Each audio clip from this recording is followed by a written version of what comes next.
Hi everyone. Today I'm going to be watching The Last Duel, a movie from 2021, and reacting to certain scenes from it. At the very end of this video, and I'm providing timestamps below in the description, I'm going to be giving a mini review after watching the whole movie.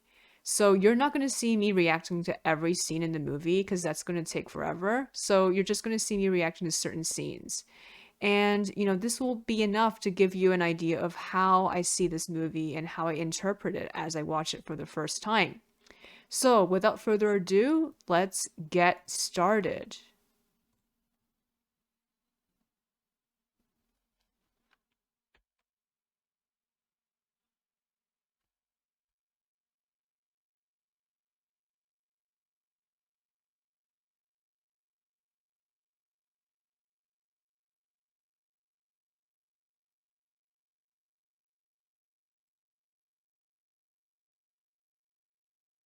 So, the queen is getting dressed by her attendants.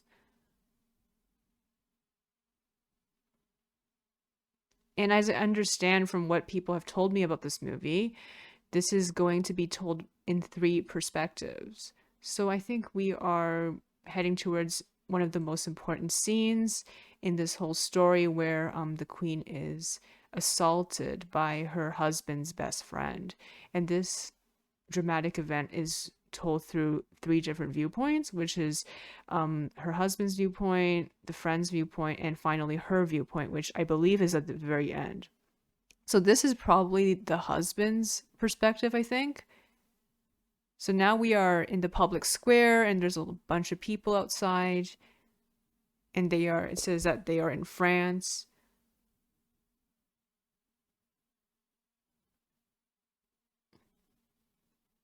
Beautiful outfits.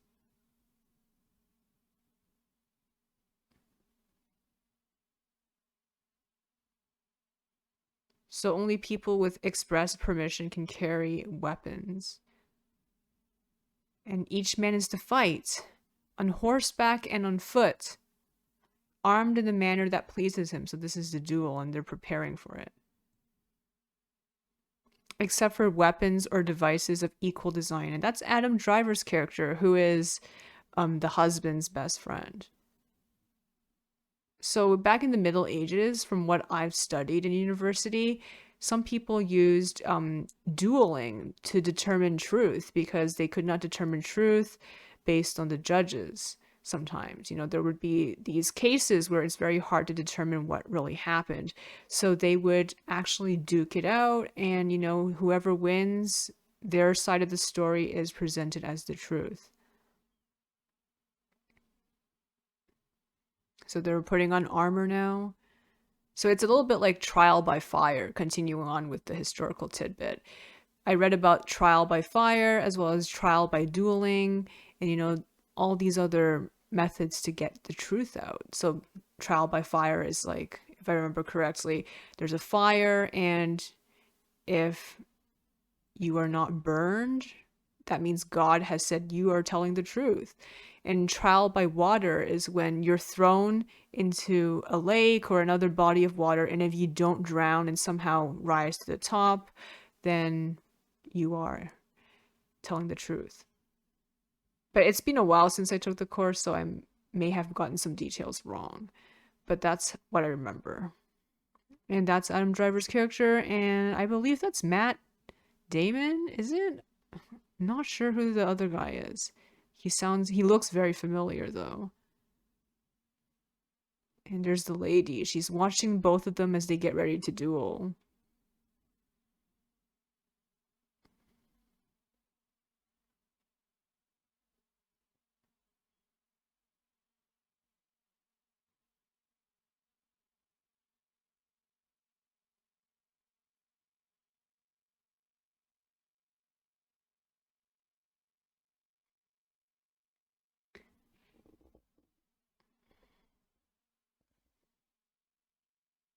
Now they're charging towards each other. I wonder how the story will be told. Is it going to be told through flashbacks? They're charging at each other with this long lance thing. Okay. And then now it fades out into the title of the movie. The Last Duel. Chapter 1. The truth according to Jean de Courrouge, who is the main character slash the lady's husband, I believe. Okay, so that was just the preview. A Battle of Limoges. So there's a bunch of people. I think they're being held hostage. Oh my god, their heads are getting cut off, and now Jean is charging forward to save them, but it seems like it's a bit too late. Yeah, they're all dead.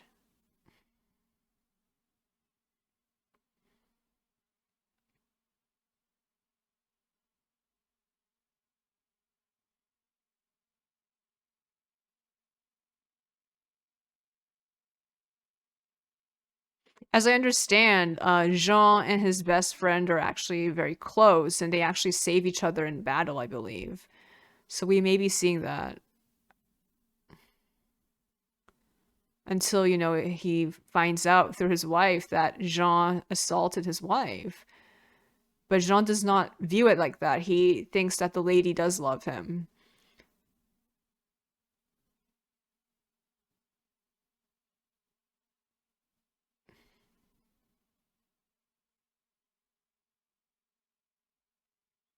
Limoges is lost, he says.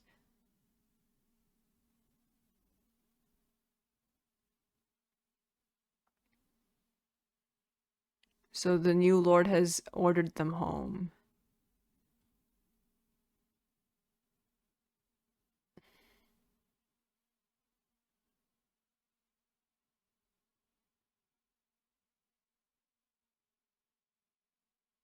Lives were saved, Adam Driver's character says, but Jean says, not yet.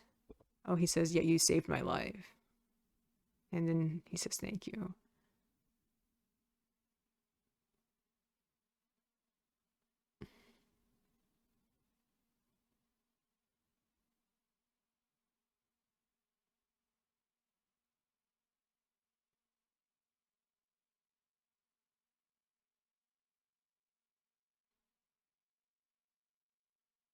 So they're all drinking near a fire.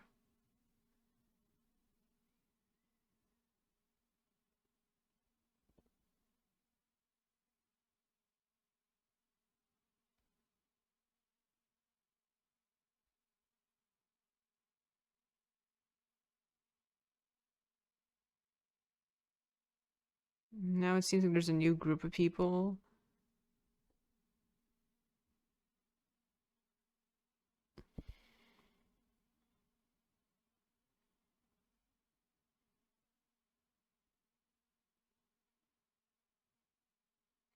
So Pierre has chosen Jean's father's castle for the ceremony. So that's quite a blessing. Oh, and now we see the family.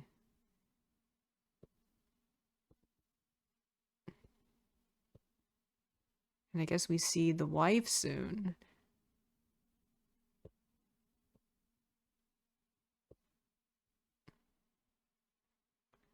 Okay, so it seems like all of the knights are kneeling down before Pierre and saying they are swearing themselves to him.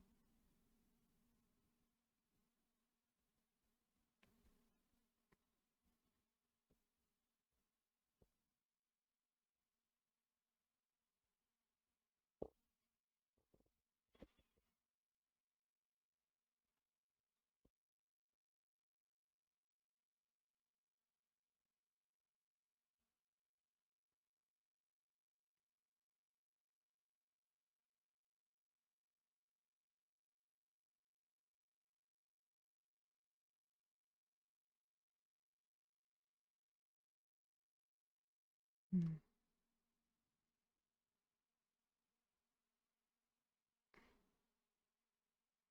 So Adam Driver's character's jokes about being Helen of Troy.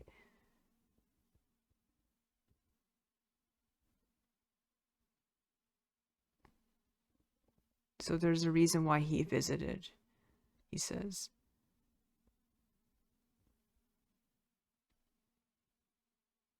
He says that Pierre has charged me with the collection of debts. I have already visited all the other tenants in his domain. And now, and he's come to see Jean to see how he's doing for the debt thing.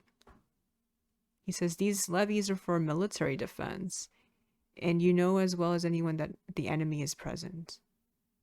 And now Jean's like, when have I never stood up to fight with the king? Adam Driver says, Pierre just wants the money he's rightfully owned. Jean says he doesn't have it.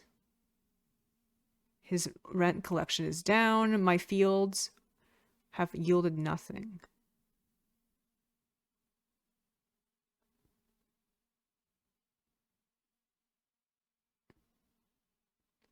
So the other vassal is only paid because Adam Driver's character, Jacques Legris, that's his name, insisted. But now he's willing to talk to Pierre to see if he can change his mind.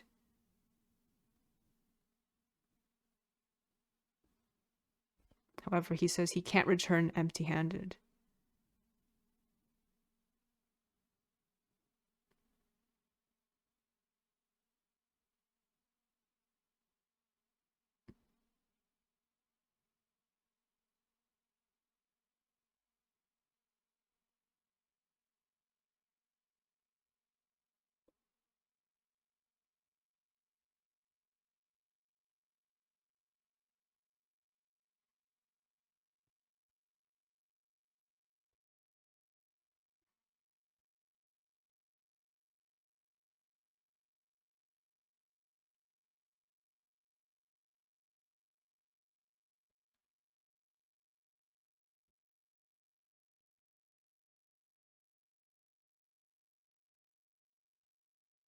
So it turns out that Jean has lost his wife and his child? Or was it the other one who lost his wife and child due to the plague?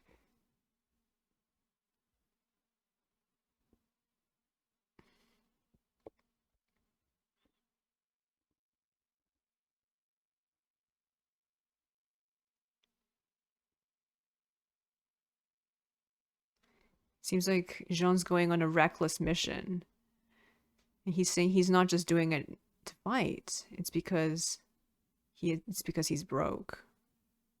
He needs money. That makes sense. That's a very realistic motivation rather than just saying, "Oh, I'm doing it because of the king." And now it's another fight scene.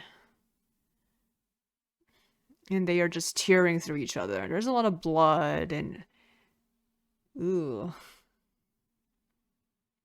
I don't know. I think the Northman was more violent though. I can't really see anything yet. Okay, now someone's hitting someone with an axe. Ooh, okay. Okay, someone got stabbed through the head. So that's pretty violent. Oh, okay. A lot of blood. Mm. Okay, he's punching someone again and again. But we can't really... And now the screams are echoing in his head, so... Oh, yeah.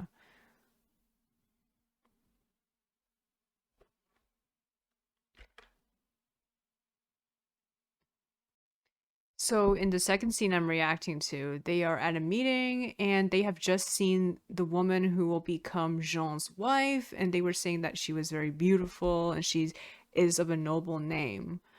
So they're discussing her, and she's right here, right now. And, and her name is Marguerite, and she is being introduced to them, to Jean. He's very pleased to meet her.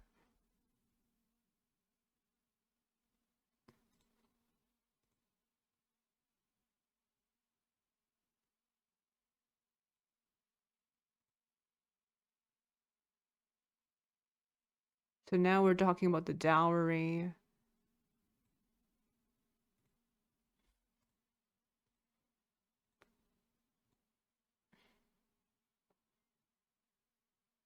So like that, they are getting married, I think, after Jean talks to her father about what he's gonna get. He's going to get some hunting grounds. He's no longer going to be that impoverished.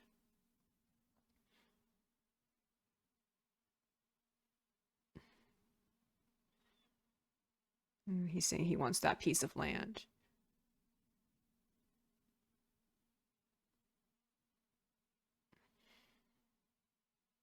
And now they are getting married.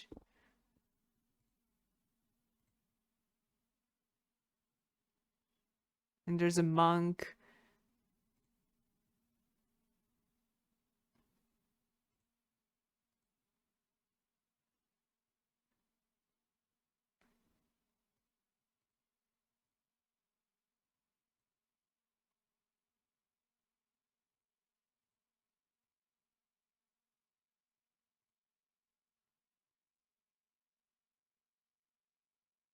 And now they're kissing. It's a very solemn event.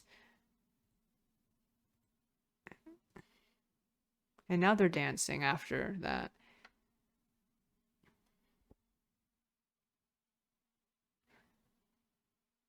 The music's really great.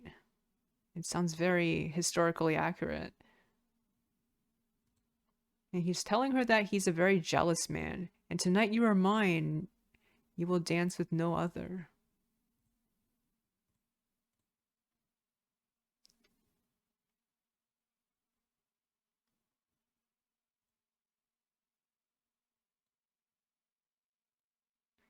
Now we see, I think, more monks, and they're walking around the couple.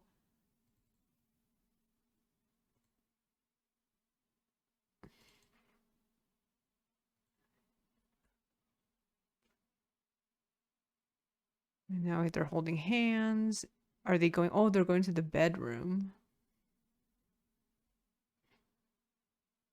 And he tells her no need to worry.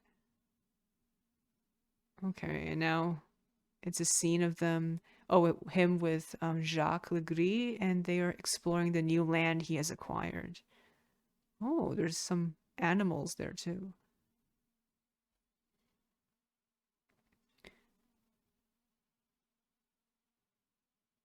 And he has a lot of land now.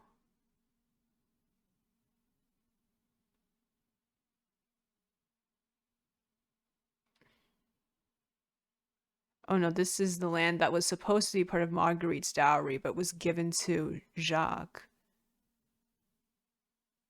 because Pierre gave it to him as a sign of his gratitude.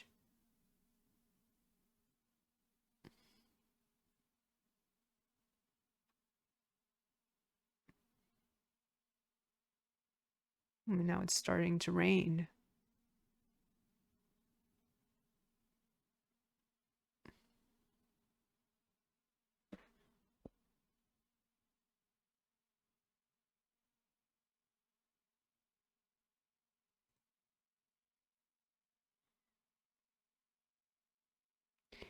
And as Marguerite's talking about her memories of that land that was given to Jacques.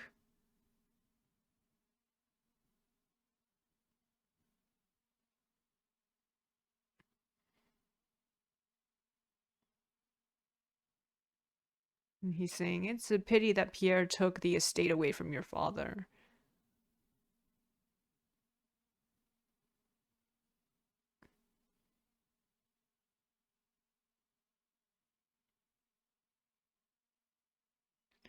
So it seems like Legris gets more lavish gifts than most other people. It seems like Jean's getting a little jealous of Jacques.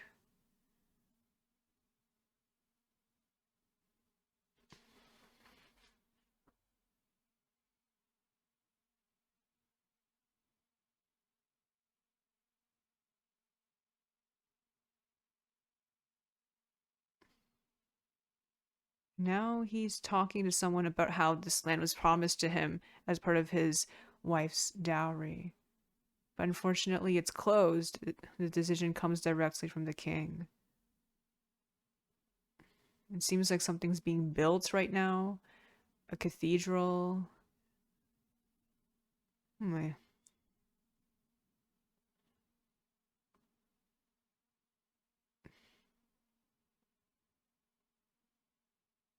Now Jean is getting a message from his father.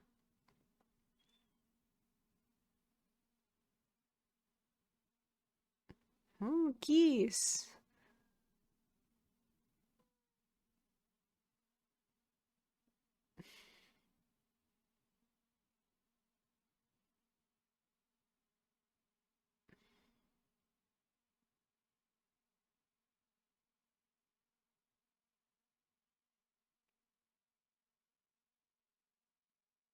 Oh, the father died?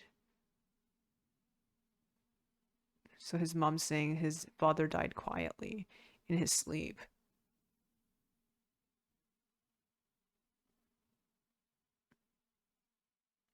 Wow. So she has to leave within a month? Why? Okay, so he's going to assume the captaincy and she will keep the servants. What? So Jean's not going to follow in his father's footsteps as the captain of Balaam.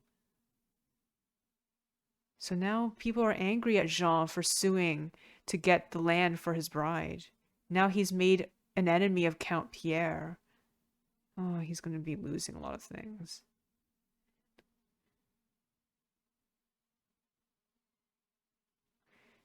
Yeah, he sued him and now he's made an enemy out of Pierre.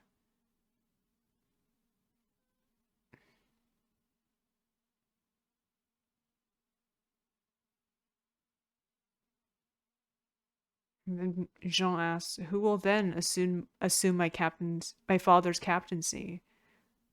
Is it Legris?" Yeah, probably. It's probably Jacques. And these two friends are getting turned against each other. It seems like Jacques always has the upper hand. No wonder things go to shit when, he is accused of assaulting his wife.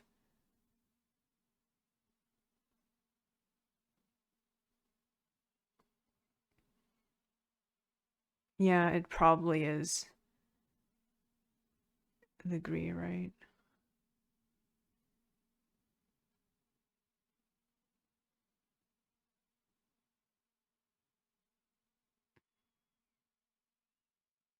So what is he going to say to them?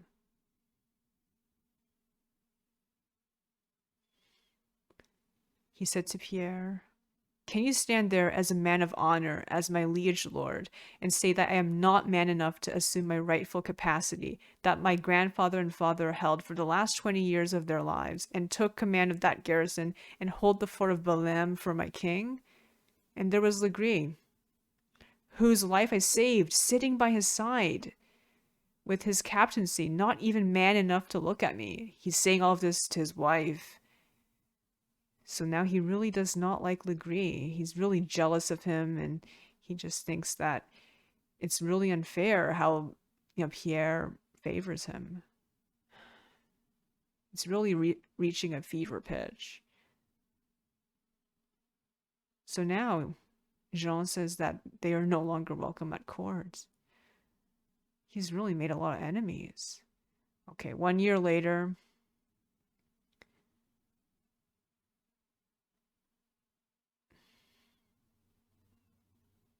Okay, so Marguerite is there, and she says that an invitation has arrived. Your friend Jean Crespin has invited us to their home. They are celebrating the first birth of their child, the birth of their first child. And is this where they meet Legris? And then that happens.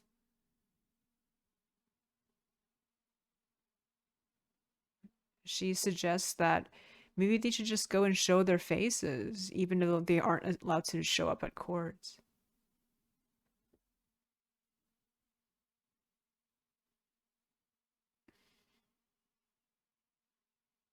So he agrees, mostly for her sake, because he wants, them to see her, the true noblewoman. And I think this is where they meet Legris, unfortunately. And that happens, I guess. But I guess first, what happens is that he meets her. Legree meets Marguerite, and he believes that she likes him, that she's making a pass at him. But in reality, she's scared of him, I think, from what I've been told. Oh wow, Marguerite's hair is awesome. She has like these interesting braids at the front, as well as a ponytail at the back.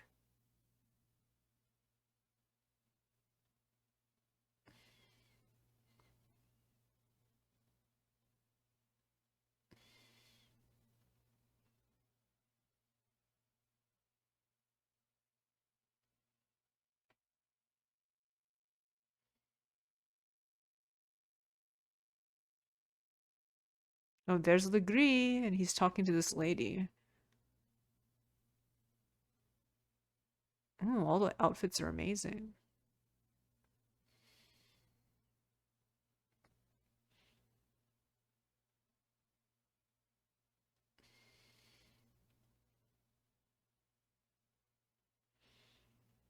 And they are greeting each other despite this.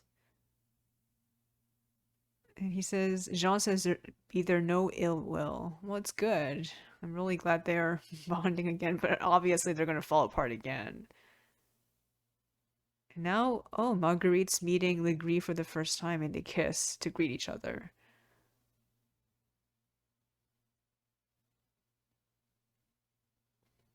It seems like they are looking at each other, but not sure what to make of one another.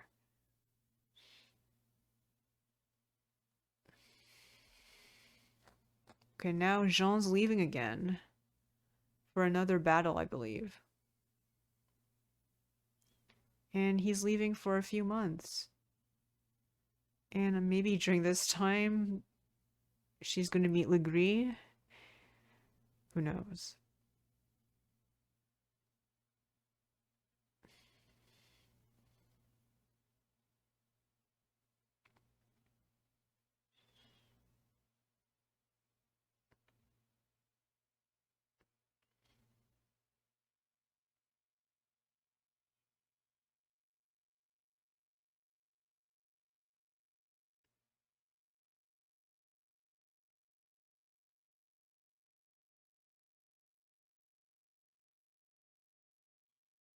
Okay, so they're on the battlefield, and it seems like some people are getting knighted.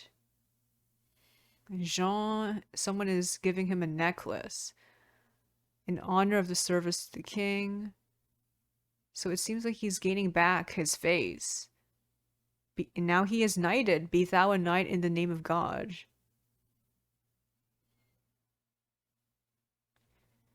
Great.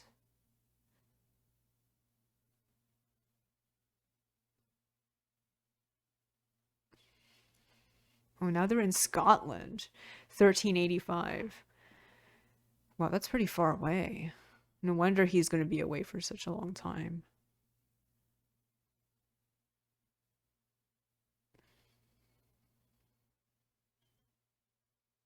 This movie has very fast, quick cuts, I noticed.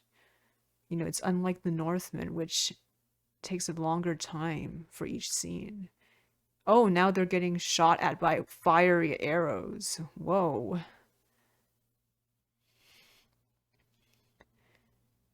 And Jean's like, why are they running? And Jean's the only one charging forward saying, for the king! And now some people are following him, but a lot of people are still running, it seems like. And he's not even wearing a helmet.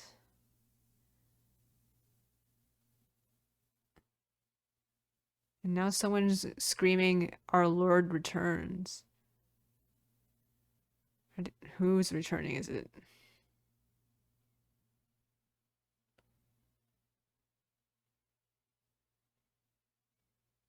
I guess, uh... Oh, they mean Jean.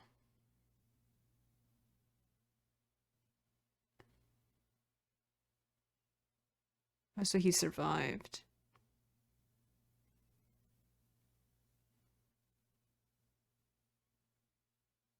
He looks so much older and tireder. Yeah, the fight scenes are quite small. They're very short. It's not like the Northman where, we get at least 10 minutes of brutal warfare. Was he the only one who survived? Because he's the only one who came back. He is definitely not well. He's just coughing. This fever is all I've brought back from that wretched place, as well as your knighthood. Now he's going to Paris. He's owed money by the treasurer.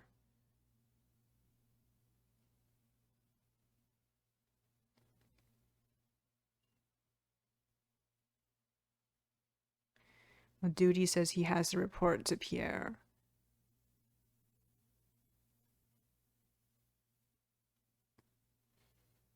That's true. I don't think anyone really expected him to return, but he did.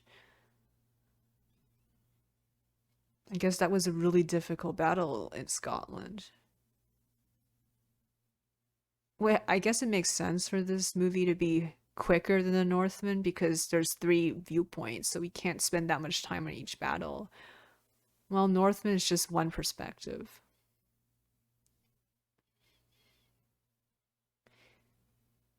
But yeah, because of the quick speed of this movie, you're pretty much required to be on your tiptoes at all time.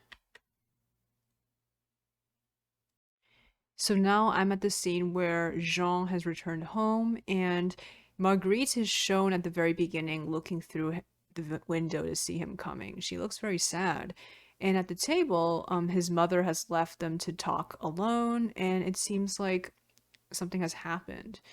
And, she is reluctant to say what happened, and he's just talking to her, and she's walking around very sadly, just fiddling with her hair and looking at him in the bedroom. And she said, "When you were gone, there was a day when your mother had business in Saint Pierre." And then he said, "Yes." "She took the servants with her on her errand, and I was left alone." And then he says, "Did she not leave Alice?" But no, she took away all the servants. Shortly after, a man came unannounced. I knew the man, so I let him in. But he was not alone. He attacked me. He pinned me down. I protested. I screamed. I cried out as best as I could, but there was no one here. I was overpowered. There was nothing I could do. And now she's going to break the identity of who the man is. And then he says, Who did this?" She says, "Jacques Legris."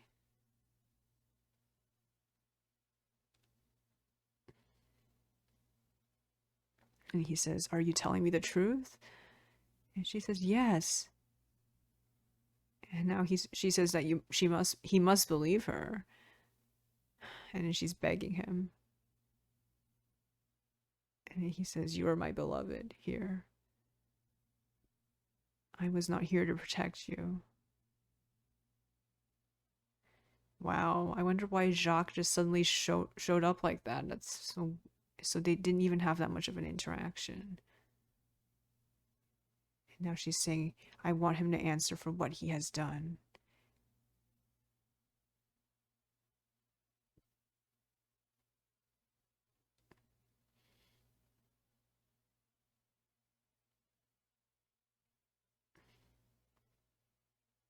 So this is how the last duel starts. There was not enough proof because there was no witness to that incident. So now they have to use dueling to determine whether that actually happened and whether Legree did it.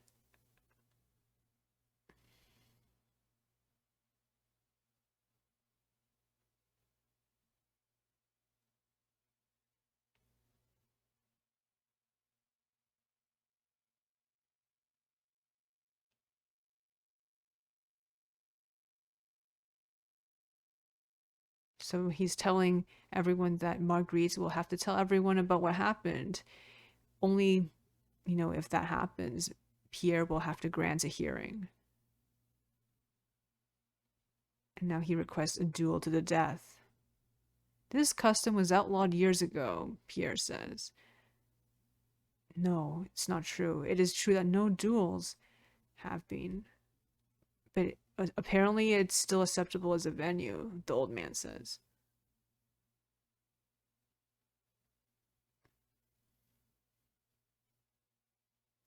One of us has lied, Jean says. Let us let God decide.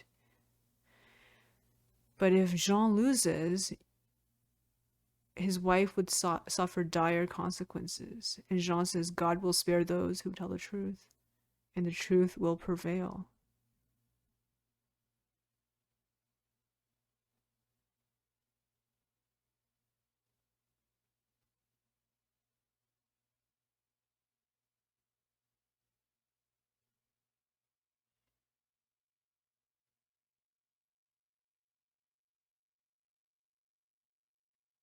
It's interesting how the king's wife kind of looks like his copy, almost like a twin of him, even wearing very well, I mean, of course they would be wearing similar clothes, but she looks very similar to him.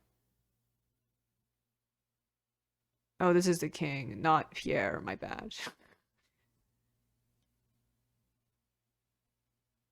Because previously I said he was Pierre, my bad. Yeah, this is the king, so that's different, obviously.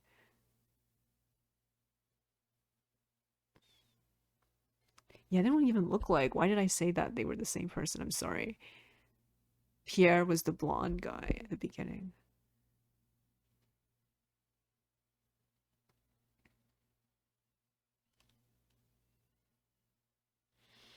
So Jean is now accusing the squire Jacques Legris of a most foul crime against my wife. I charge that during the 3rd week of this January past, this same Jacques Legris did feloniously and carnally take my wife against her will in my own house. And if this said Jacques Legris denies his crime, I stand ready to prove my charge by my body against his, and to render him dead at an appointed time.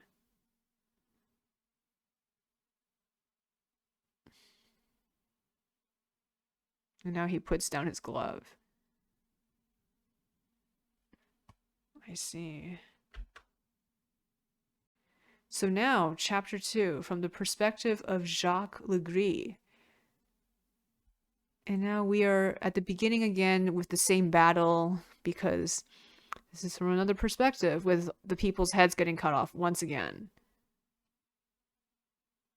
And this time we're going to see how Jean saved his life.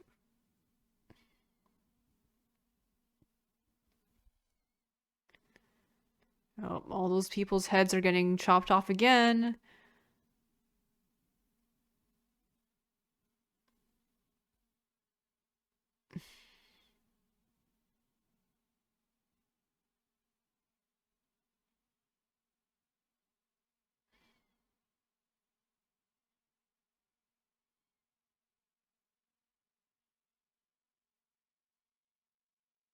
Yeah, it's very similar to the first one, pretty much. Only with some minor differences, because we are now focusing on... Oh, okay. So now we see how Jean saved him. Oh, no, actually, is that... It's the other way around. It's Jacques saving him.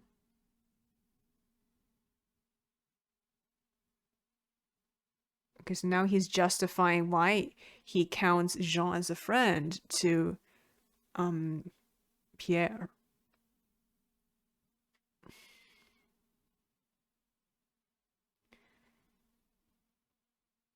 He says, okay, so apparently Pierre does not like Jean because he's so gloomy. He's not fun. Now Jacques says, I have seen the world with him and he saved me. So now we actually see a different side to Pierre. He's very lively and very foul-mouthed. That we didn't see this because Jean wasn't close to him. Actually, Pierre is telling Jacques that, he shouldn't let his own loyalty blind him. So Pierre really does not like Jean. So they are good friends. No wonder he got promoted by him, and Jean didn't, because he was so distant from Pierre.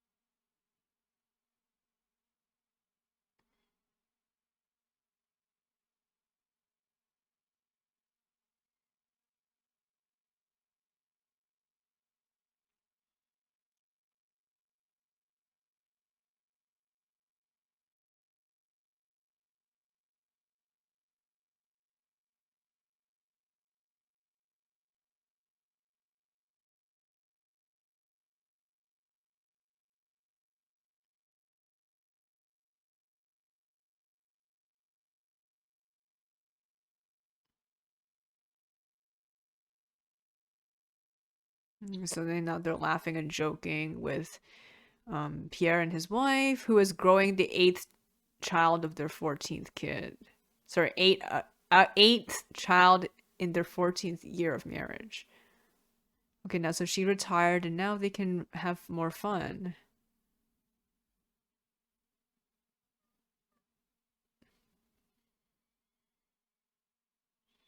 So Pierre's a guy who really likes to tell jokes. He's now talking about the Book of Love, rule number 24. So it's in Latin. Jacques, he is laughing. A new love expels an old one.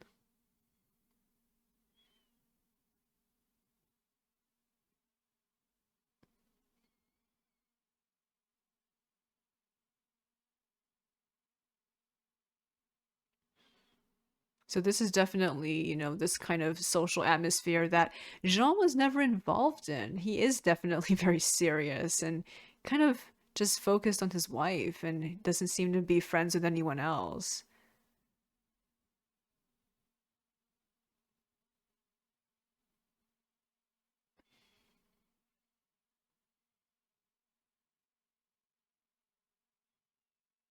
So now, Jacques talking about nothing prevents a woman by being loved by two men.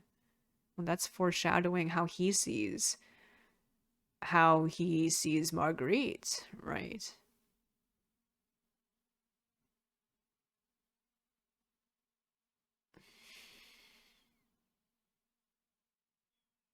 So there's this lady that he's playing with, and he says now he's taking off his shirt. It seems like they're playing some kind of seduction game.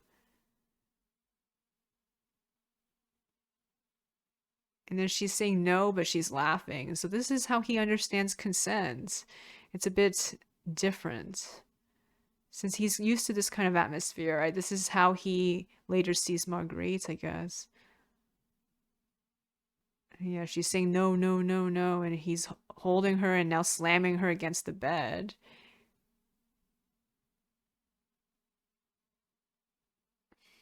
It seems to be a sex game. Oh, yeah, they're actually having sex now.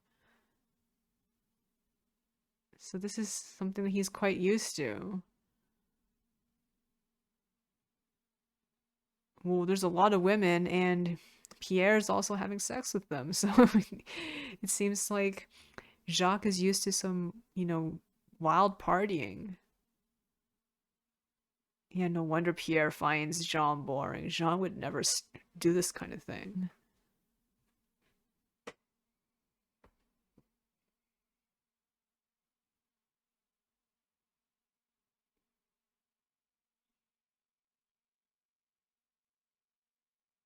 So now Pierre's interested in learning how Pierre is so learned in letters. So Pierre says that he originally prepared for a life in the church, and that's how he knew Latin, but it didn't suit him. He's a libertine, just like Pierre.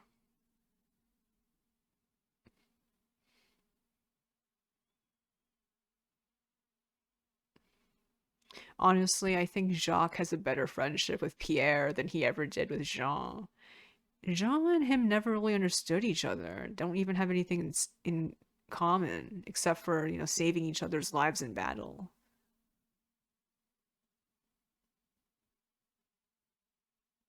Man, Jean's pretty lonely. He doesn't really understand what a deep friendship is because, it's just based on loyalty and alliances and duty, but he doesn't have, these kind of heart-to-heart conversations or, anything about he doesn't even know anything about Jacques' past and vice versa. They don't they don't really know anything about each other or, have any fun together.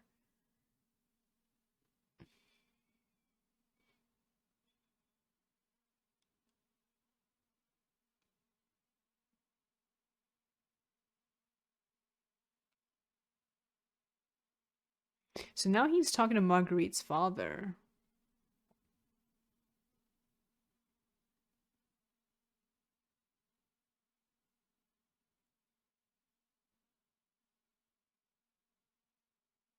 And now they're talking about Le Faucon, which is the place that was once part of Marguerite's dowry.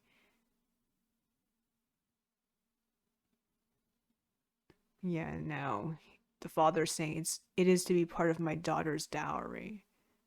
I cannot just give it to him. My friend, Jacques says, Pierre's not asking you to give him your finest estate.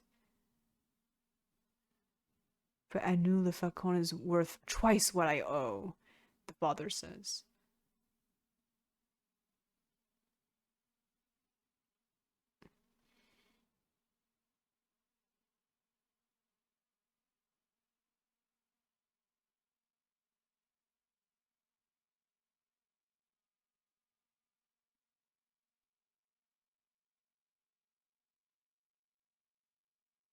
A lot of hunting dogs.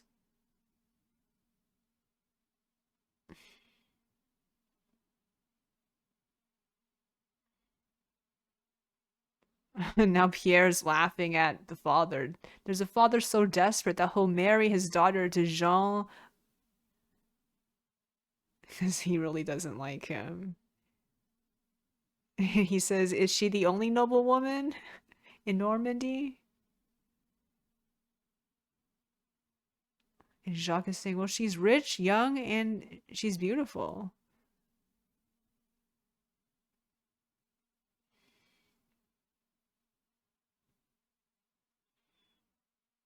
No, they're hunting a stag.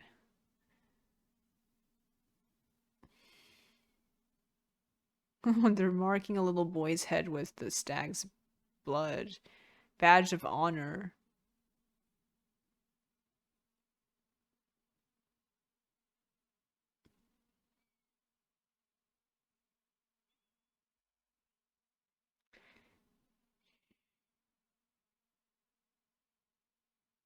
Who's suing him?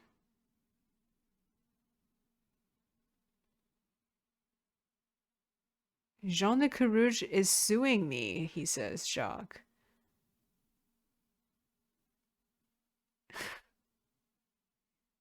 And now Pierre's laughing. He can't believe that Jean's suing Jacques and him. Well, there's a sex scene in Pierre's bedroom, very steamy. He was having a foursome, it seems like.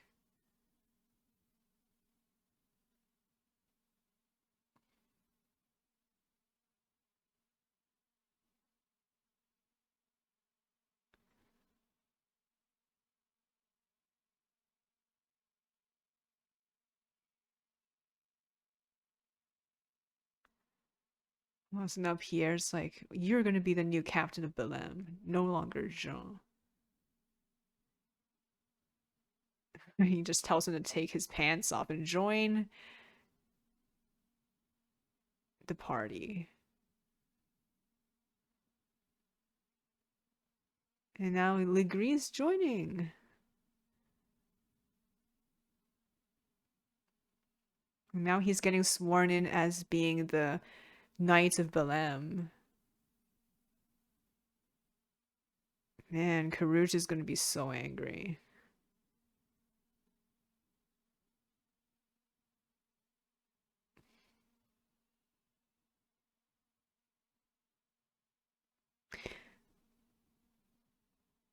So he is being sworn in. Yeah, honestly, from Jacques' point of view, Jean is pretty unimportant. He's not even spending that much time with him or thinking about him that much. If anything, he's kind of like a thorn in his side, just randomly suing him for something that doesn't even make any sense from his perspective. And now Jean has showed up after his knighting ceremony.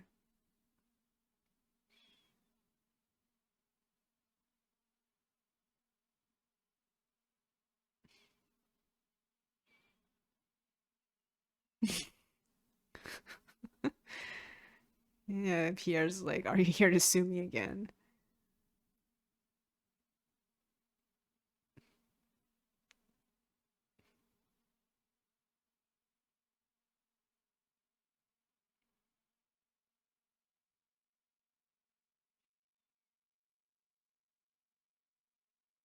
Exactly. Pierre's saying, "What claim could you possibly have had to this land?"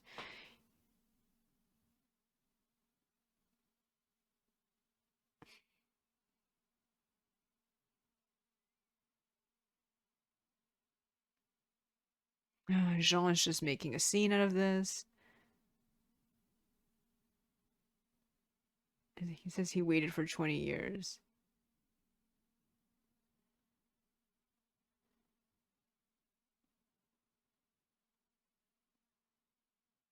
Yeah, Jean's raging about how he's no longer the captain. And Pierre's like, "I decide who's the captain at Belém."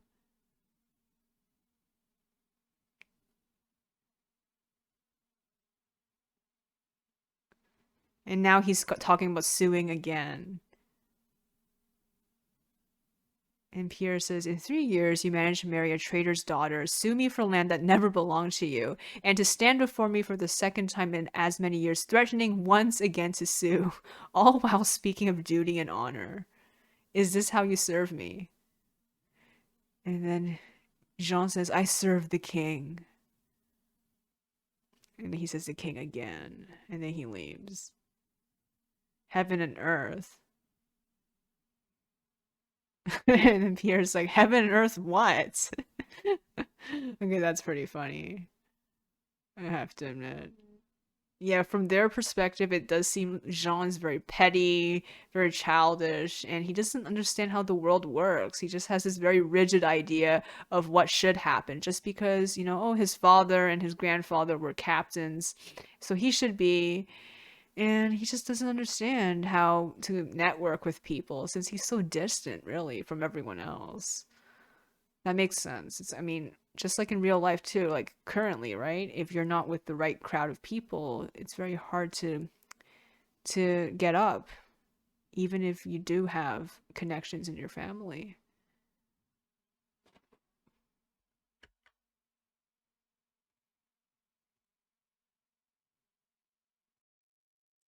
And now this is the scene where Jean is going to be meeting Marguerite for the first time at the celebration of Crispin's uh, birth of the first son. So he's talking to that girl that we saw at the beginning. He really is a flirt. Oh, and there's the wife. And there's Marguerite, and she really caught his attention from his perspective. He wasn't even looking at Jean. He was just focused on the wife. Exactly. So from the beginning, I think his intentions were quite clear. He is a womanizer, unlike Jean, who is very straightforward, kind of traditional, I would say. And now he's running towards them to greet them.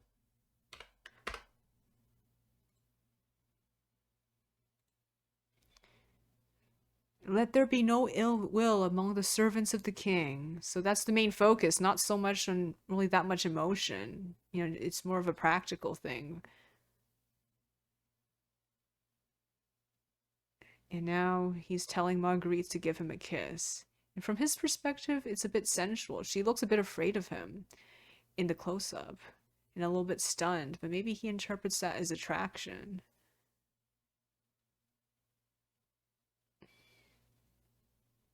Yeah. In this shot, she is looking at him a second time, which we didn't see in the Jean version.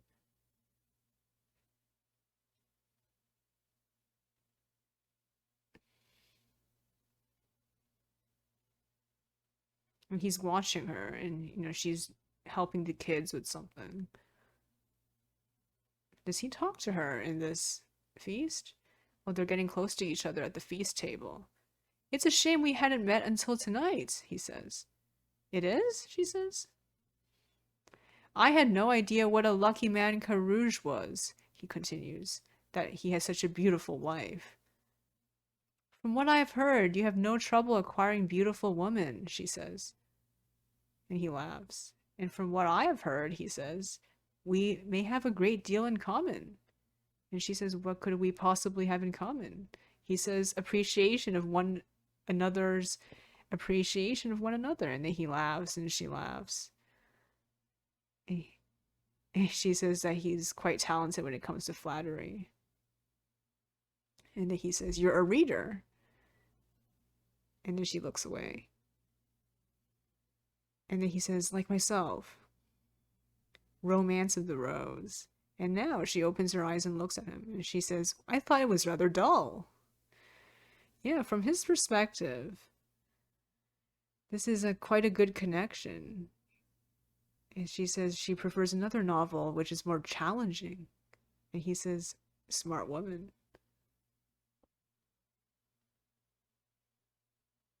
Yet he is of so pure a heart he is able to claim the grail.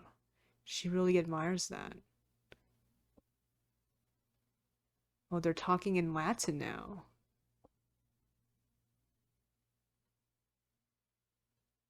And she's replying in Latin. Yeah, it seems like they're having a good exchange from his perspective. Oh, and Jean caught them now. And he's laughing. And then he even tells him, your wife charms me, my friend.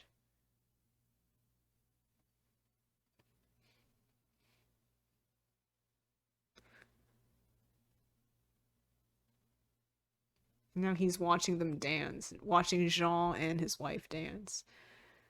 And she's looking at him and he's smiling. So, from his perspective, it does seem like she likes him a lot more than Jean, who is, from him and Pierre's perspective, a very stiff necked, kind of simple minded person. No less sinful than her coveting me. That's how he interprets it. And he is a womanizing, libertine guy, so it makes sense for him to think like that. While Jean, if someone fancied him, I don't think he would understand it. He's quite straightforward that way. And now we're inside a room and we see Jacques and it seems like the camera's shaking and he's moving towards the door. I wonder what's happening.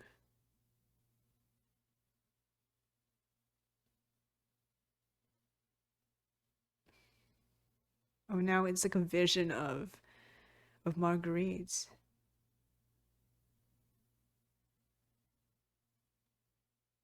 Wait, is this vision or is this real? Is it a dream? What is it?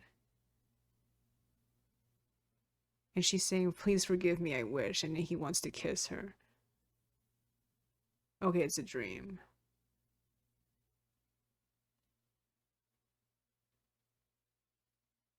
He's awaking in sweat, and he's wondering if Marguerite is longing after him just like she is. Sorry, longing after him just like he is after her. So he's probably going to go out and seek her now. Or soon.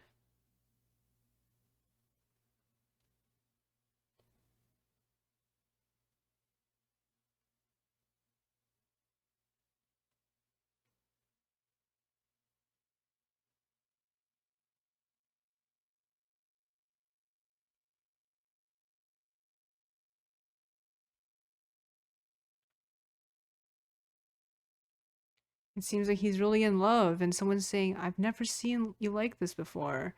Jacques? He's really in love with her. Word is not promising on the Scottish front. Perhaps the Lady Marguerite is already a widow.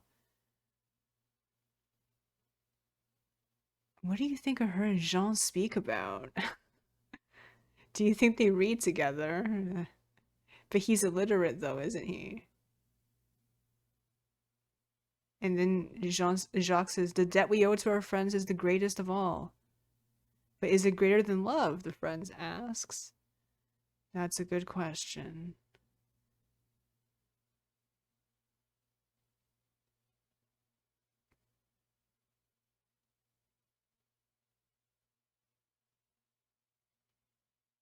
Wow, yeah, Jean never had these kind of scenes. He does have a very lonely, isolated life. Oh, Jean has appeared again. Every time he appears, it's not a good thing, and he's always appearing alone. What, does he want to sue again?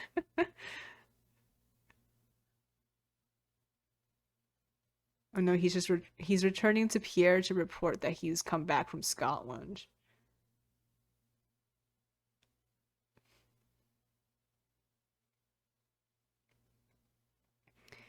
He says, we found ourselves unwelcome by our Scottish allies. Everyone's laughing at him.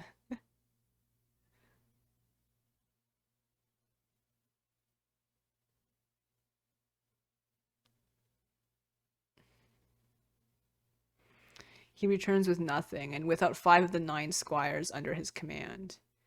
But he returns a knight, one who curses Scotland in the hour I set foot there.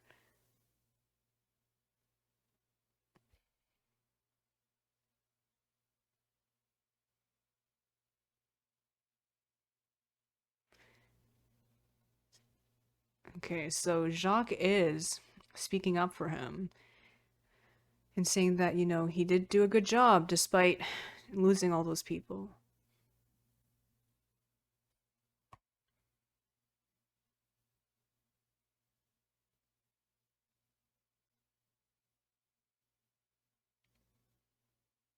Oh my gosh. So he says, that's the second time you did not call me sir. There will not be a third time. So yeah, and then now Jacques says, no offense intended, Sir Jean. And Jean says, I will not be patronized by the squire. Oh, he's still holding a grudge.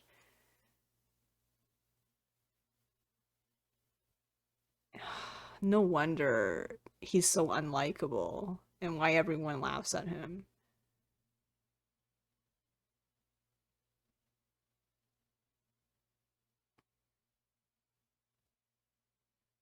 He does come off as incredibly petty.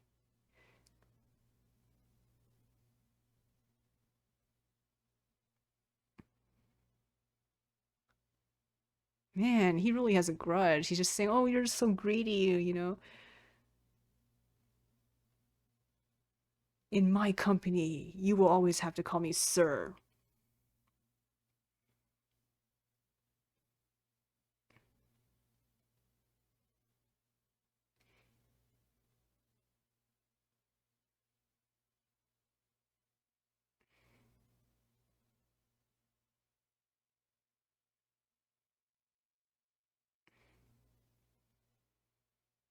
Yeah, he is very different. I mean, Jacques is a man of letters. I guess he's a partier. He's very sociable. Well, Jean is someone who's quite isolated and very rigid in his thinking. He doesn't really like to get to know other people.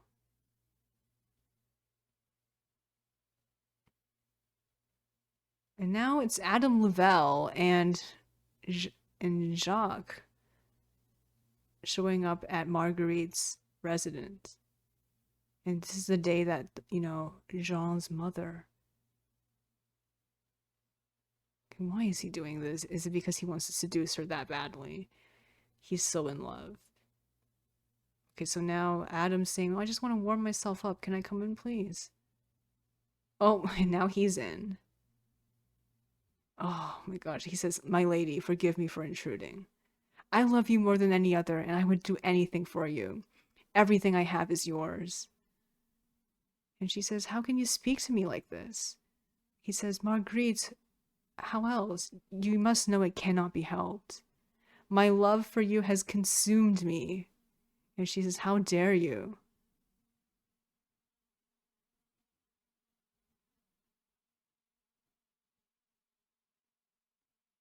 Oh my gosh, he's taking off his coat. She's so scared. And she says, I'm married. And he says, you're saddled with a terrible burden, a cold, callous man who does not love you as I do, who cannot appreciate the marvel that you are. I cannot bear to see you in such hardship. I know your house's finances are fragile. And she says, my lord provides for me. Oh, and he's going to kiss her. But does he know you to be the most exquisite? And she's so scared. Fascinating woman.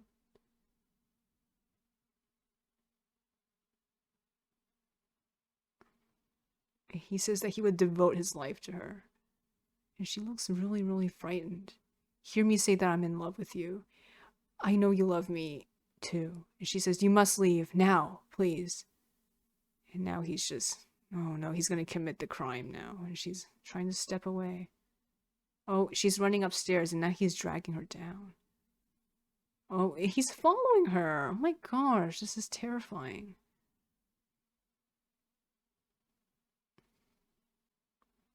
She should just run out the door. Now she can't because she's upstairs. Close the door. Oh no. Oh no, oh no, this is the bedroom.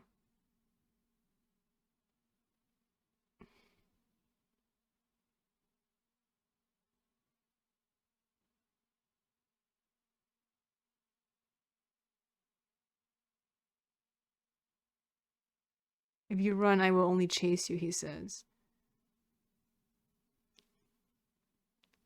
Oh, it's just like that sex game he had with that girl at Pierre's party now. But of course, there's no fun to be had. She's terrified.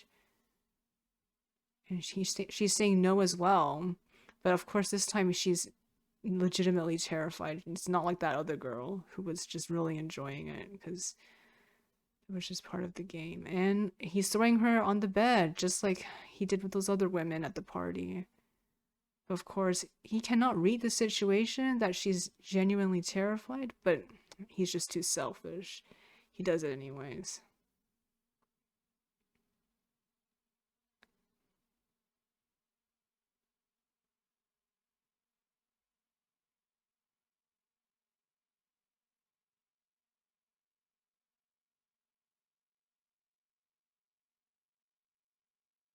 Okay.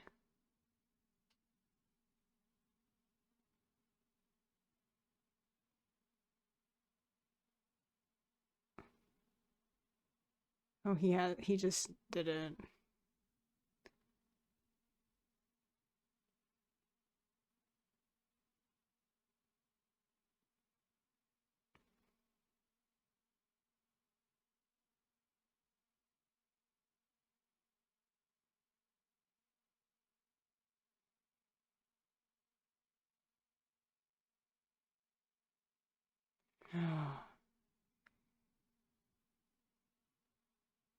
Well, this wasn't as bad as I thought it would be. I thought it would be a lot more violent.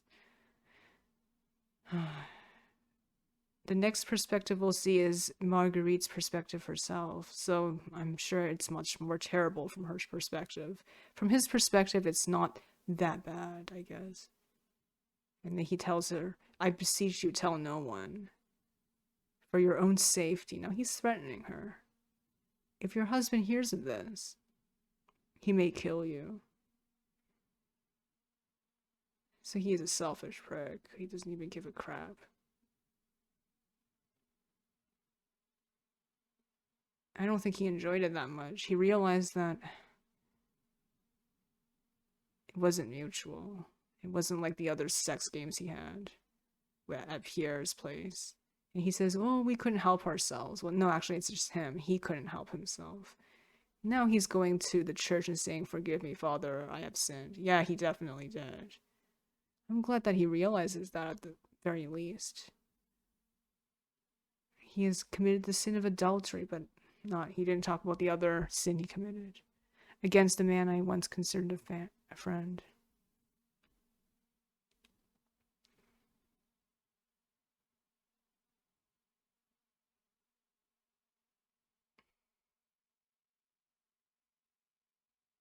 He says, "Is love a sin, Father?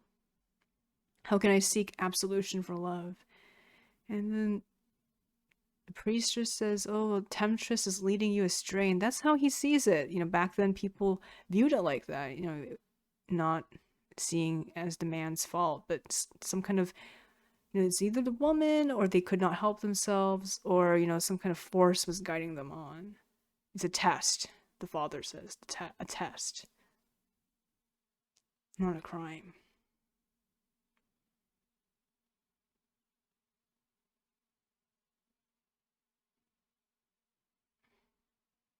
Is he going to tell Pierre about it?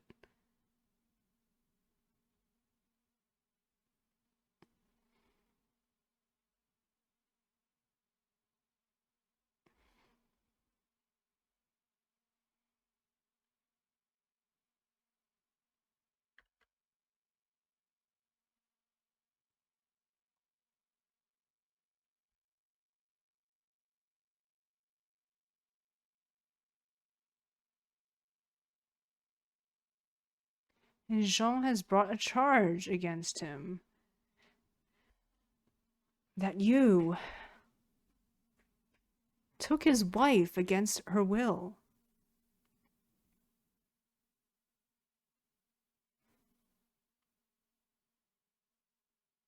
Now he's shaking his head. I don't know what to say. Why would she say that? And now Pierre says, I must know, this is a serious matter. And Jacques says, the accusation is false. Of course, he says, she made the customary protest. She is a lady, but it was not against her will. Why would I ever need to do that?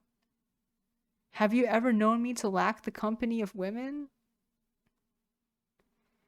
But Pierre says, but you haven't been yourself lately. And Jacques says, it's because it's a feeling that I never had before, love, that I've never known. It's taken all my strength not to return to her.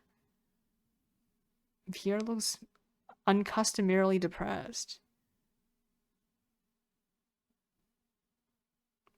So Jacques says, the charge of rape is false. I have committed adultery and had penance for it, but I have never raped anyone.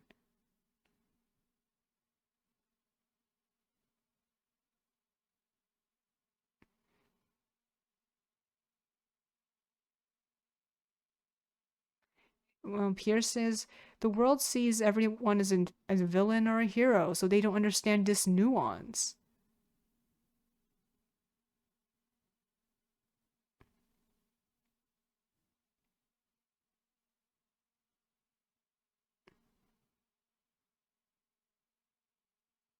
So now we have to endure a public trial. Charges of rape will be brought against Degree, and a verdict will be rendered by your overlord. Adjudicating this matter who, as the fates would have it, happens to be me. And now Jacques laughing.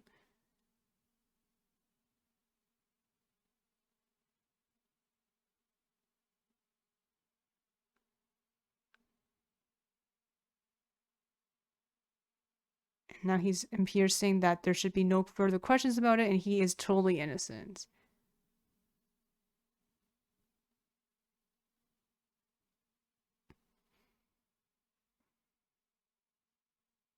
And he says that we can only come to the conclusion that Lady Marguerite has dreamt it.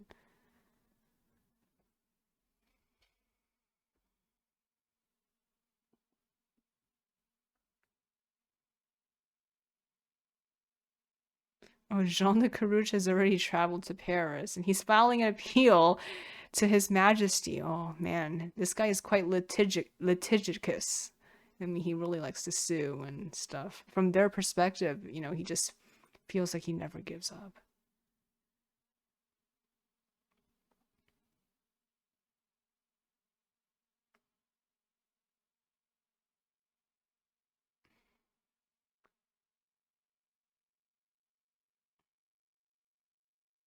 So now he's going to be tried by the church,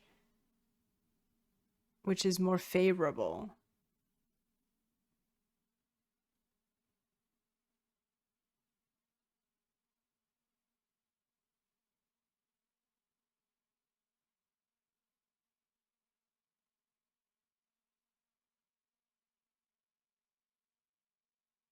No, he says there's no affair. And then the old man says, it's strange that she would claim rape. Why would she do this? And Jacques Degree says, I said publicly that this never happened.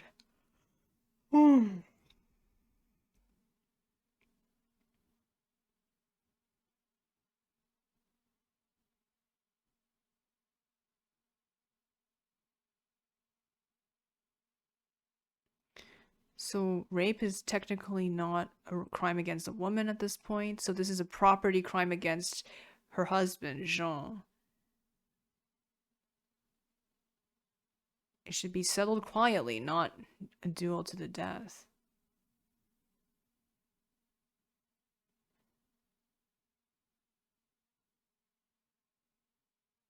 But he says, I'm not a coward. I will take the duel.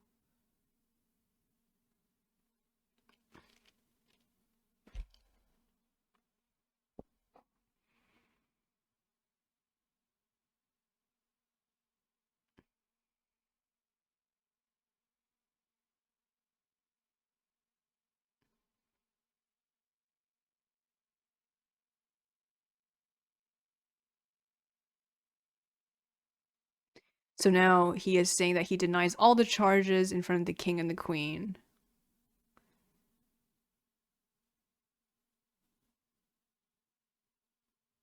Now she's just staring at him from the pews. Marguerite is.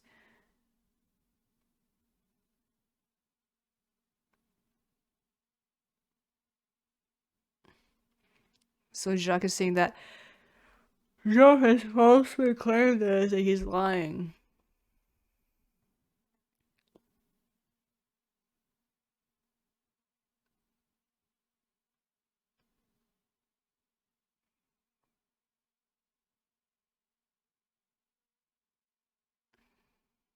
Man, the king really looks so young.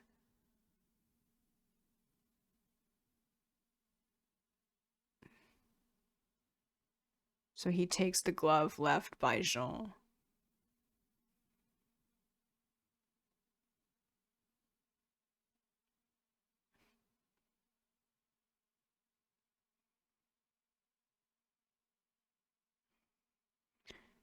So now they have to present the affidavits. If either man attempts to flee Paris, it will be taken as a sign of guilt. Orders will be issued for his summary arrest, and he will be hanged.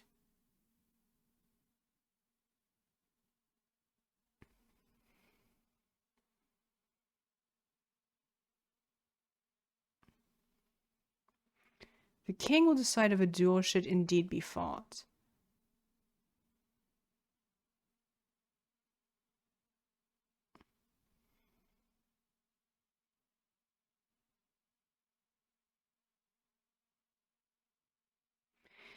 And now it's chapter 3. And now it is chapter 3 of this movie, and it's from Marguerite's point of view.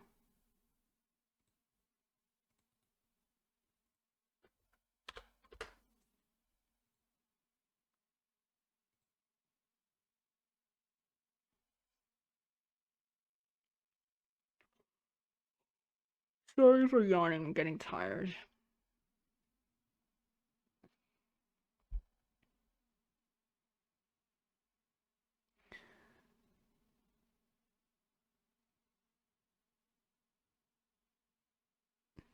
So Marguerite's just watching as her father talks about the land that's part of her dowry.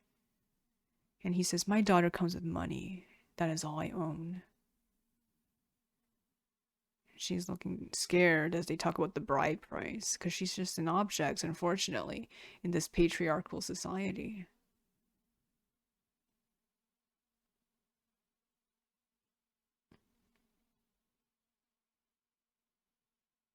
"I should expect she's capable of performing her wifely duties," he asks, baring a hair, and then she just looks at the floor.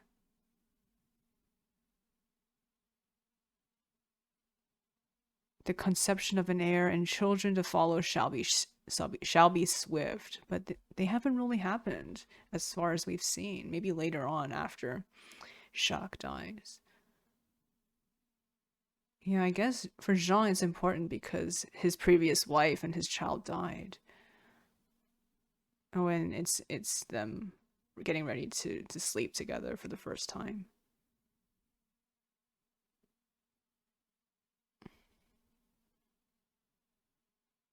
Oh no, it's her wedding dress, yeah, I think.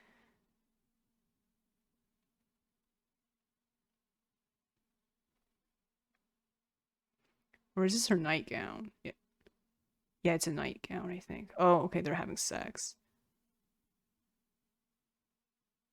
And she's uncomfortable, clearly.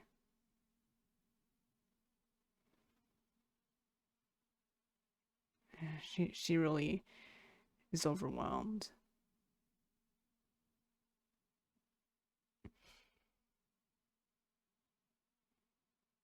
And he says, "I hope that was pleasurable for you." And she doesn't reply. "Yes, my lord, very." And he says, "I could not have asked for a more satisfying wedding night." And he says, "Perhaps we have conceived on this very night." And then she just looks exhausted and doesn't say anything.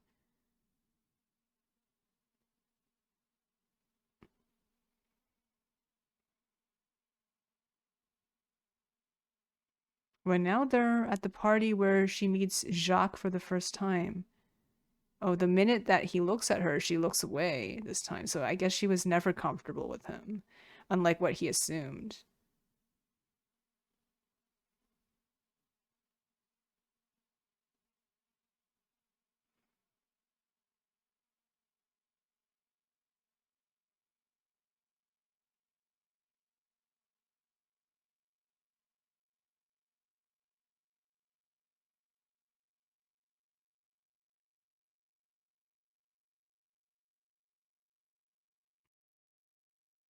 Yeah, she clearly is a bit uncomfortable. She steps away from him very quickly after kissing him, and she looks away from him. But from his perspective, she was looking back at him.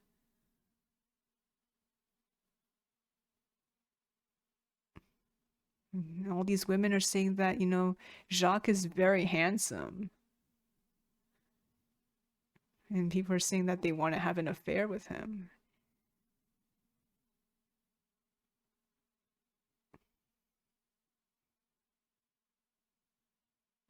Everyone finds him very handsome and charming. But Marguerite says, well, maybe he is, but my husband doesn't trust him. I guess she's a very loyal person. I think she's more concerned with. I think we should see more of her relationship with Jean and why she is loyal to him. She says that she doesn't really like Jacques because he is someone who is dangerously in love with himself. So she's dancing with him. She's dancing with Jean, talking to him, quite friendly. So that suggests they do have a very good relationship, which we've sort of seen already, but it would be nice if they elaborated more on that.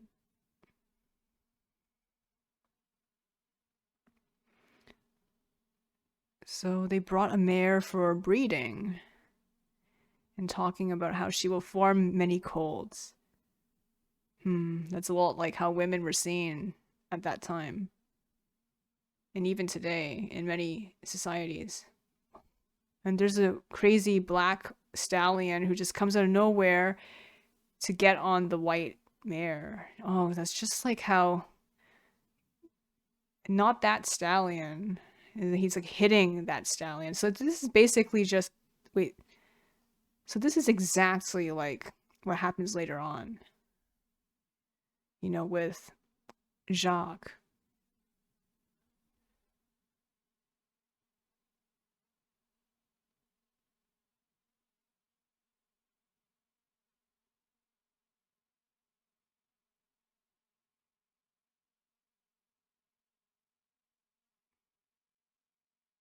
Oh, they're doing it again.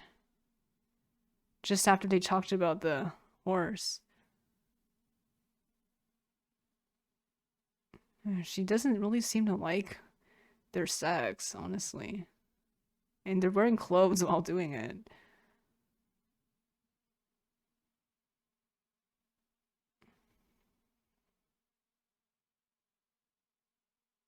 She claims that she really enjoyed it. But did she? Her expressions indicate that she doesn't. She looks very sad. And she says, "Why have I not yet conceived? I want a child so very badly." And he says, "Wanting a child has nothing to do with it. We need a son." And then she says, "You think I don't know that? I think of nothing else." And he says, "I don't have this problem with my first wife."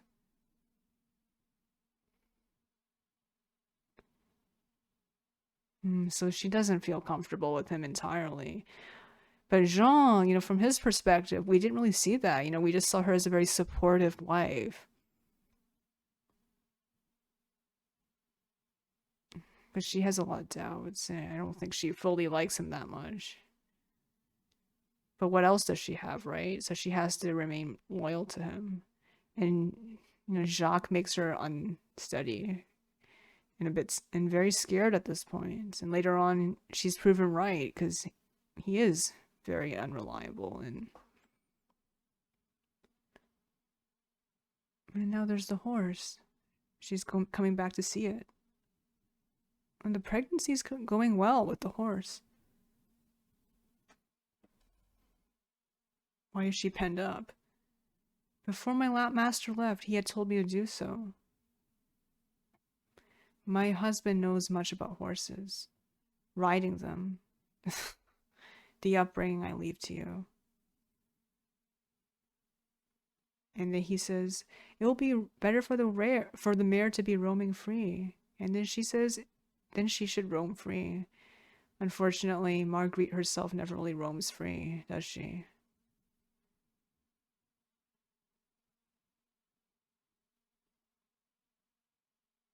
Oh, she's actually helping the people in the village.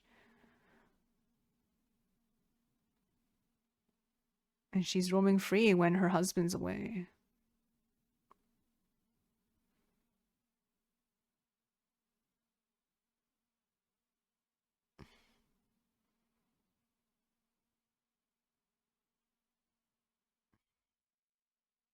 And she's just doing the books for him and just doing check marks and stuff.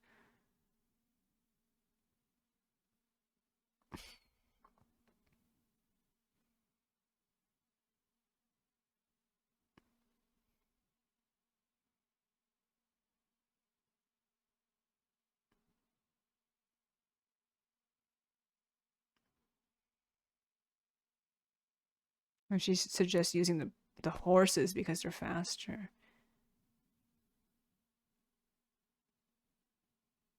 So she's actually helping the people in the village. And they seem to be prospering. She's finally let out of the house. Because they're saying that, oh, you finally have some color on your face.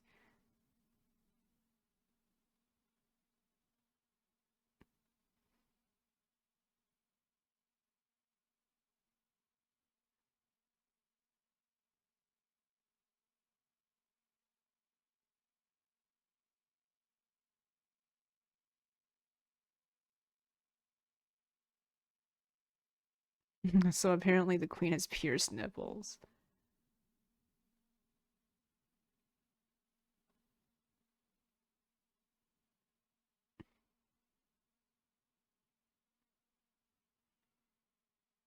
So it's Jean's mother's talking to her.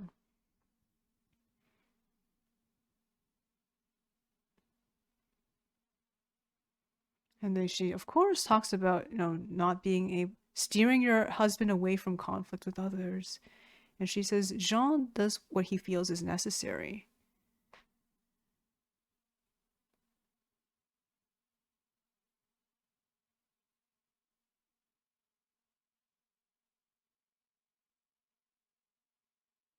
She's making something fruitless.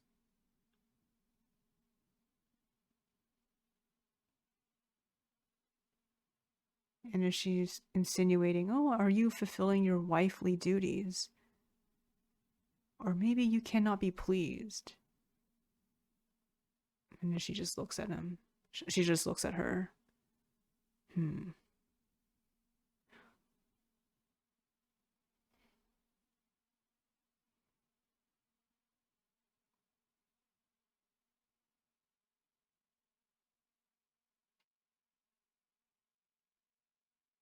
She's going to the doctor. My lady, it appears you are suffering from an imbalance of the four humors, primarily black bile. You are severely melancholic. Your body is cold and dry. Perhaps this, combined with other factors including God's will, could be preventing conception.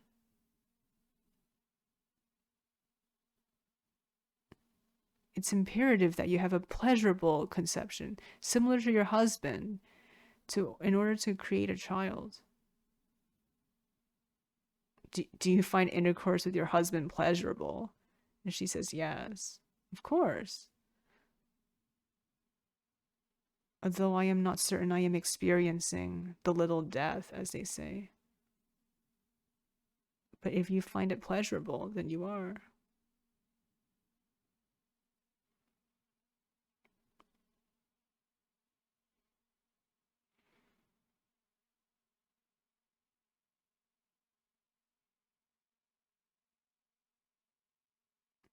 She's talking to her friend. Surprise your new husband.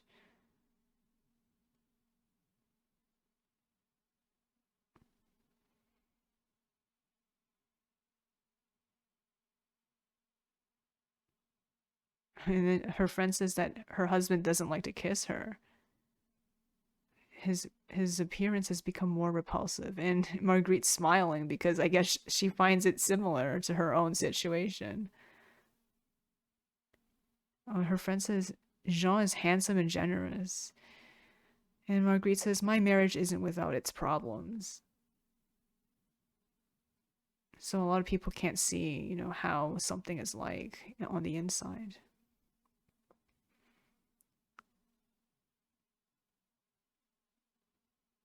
Now they're getting the new dress.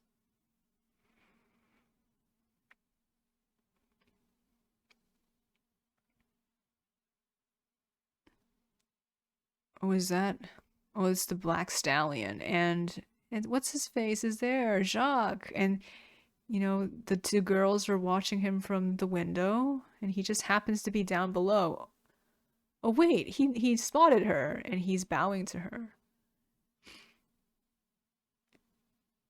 And Marguerite says, despite Legree's deplorable qualities, he's offensive. But she seems a tiny bit charmed by him.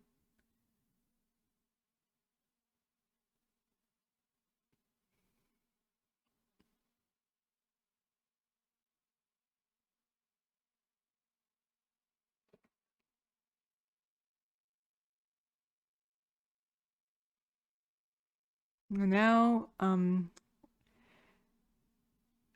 what's his face is back. Jean's back from Scotland. Oh, and Marguerite's wearing her new outfit, the very low-cut dress. And she's the first one to run to him, but he doesn't even embrace her. He just goes to the corner and goes inside the house. She's really distraught. She got the dress for him, and he doesn't even care. And she says, I'm so happy to see you. And then he says, have you lost your dignity? Is it because of the outfit? Go upstairs before the others think you're a harlot. And she says, I'm your wife.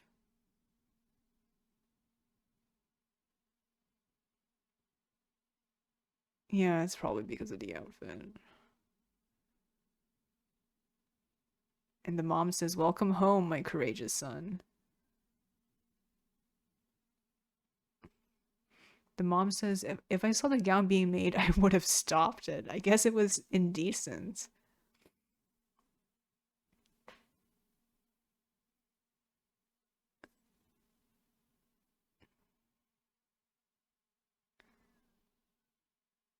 And then he says, the decisions that Marguerite makes are her own. She's a grown woman. And tomorrow he's going to Paris.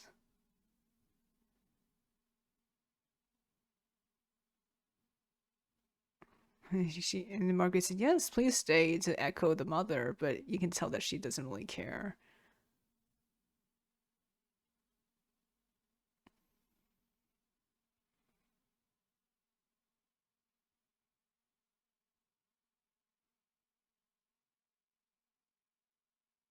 Oh my god, he says, I forbid you from leaving the grounds. And when she mentions Legree, there's a light in her eyes, and he got suspicious. He's like, please ensure that Alice is with her at all times. And she even says, we're so isolated. She clearly doesn't like this lifestyle.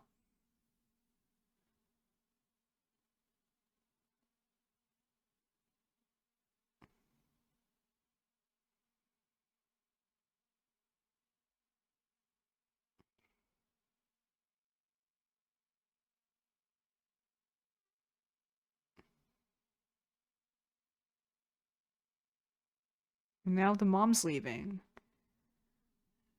It doesn't matter that whether she's left alone or not. She's like, well, Jean said I shouldn't be left alone, but she didn't care. So everyone's gone.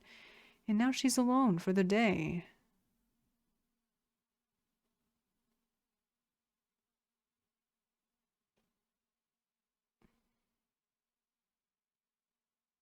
Someone's knocking on the door.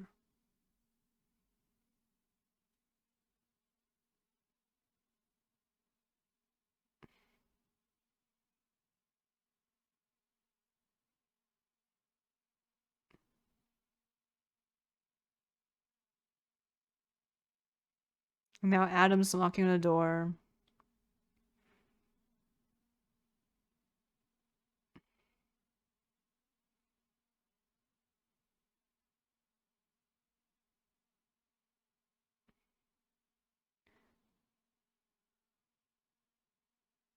She says, nobody is permitted here. I'm not allowed to open a door. Adam's excuse is so stupid. Well, my horse is reshot and I have to come in and warm myself.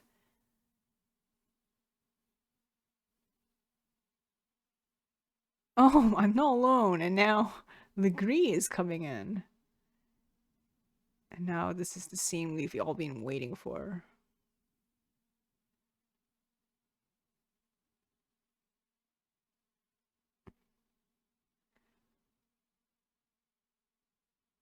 She's shocked to hear that he loves her.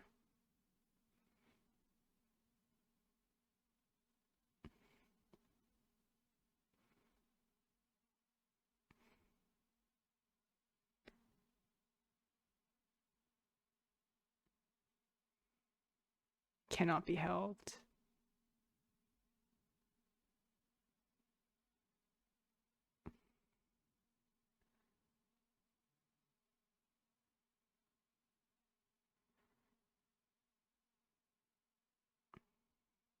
My gosh. Did he just lock the door? And she says, I'm married. And he says, you are saddled with a terrible burden. And well, she has to agree somewhat. It seems like she doesn't like his words, but she agrees with him. Do not speak of my husband. I only want your happiness, he says. I cannot bear to see you in such hardship. I know your house's finances are fragile. And she says, my lord provides for me. He says, yes.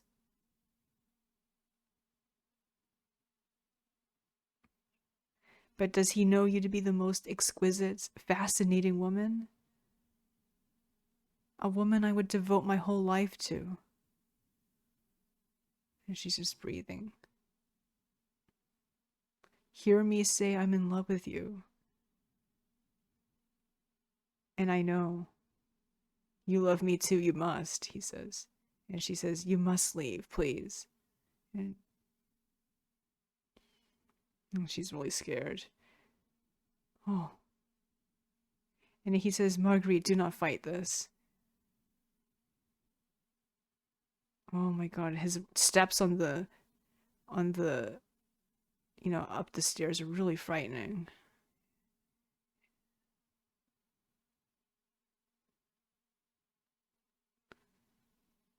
Now she feels like she's surrounded and she's screaming for Jeanette, who's not here.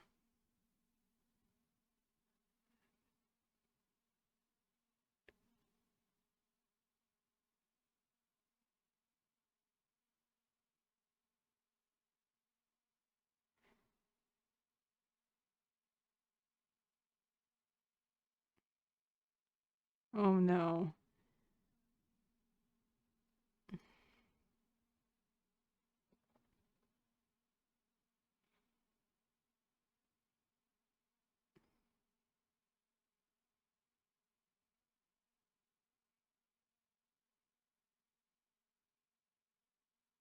She's trying to break free and screaming, and she's definitely much more distraught in this version than in Legree's retelling, where she was kind of just passive about it, but here she is clearly trying to break free and screaming. She's trying to break free of him.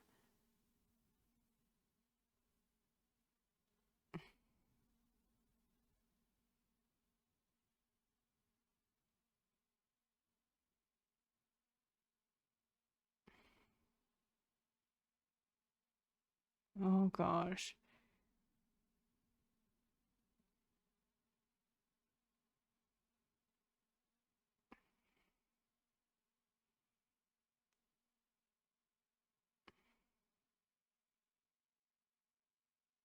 And she's begging him not to do this.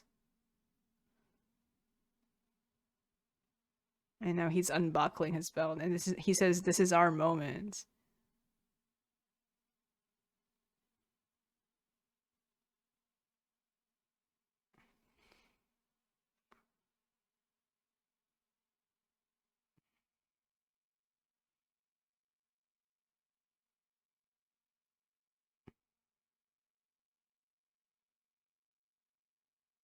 Mm.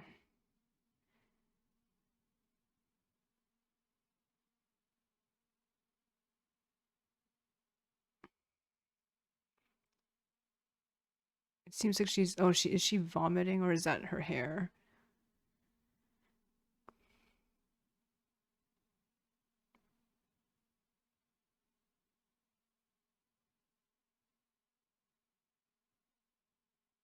Oh gosh.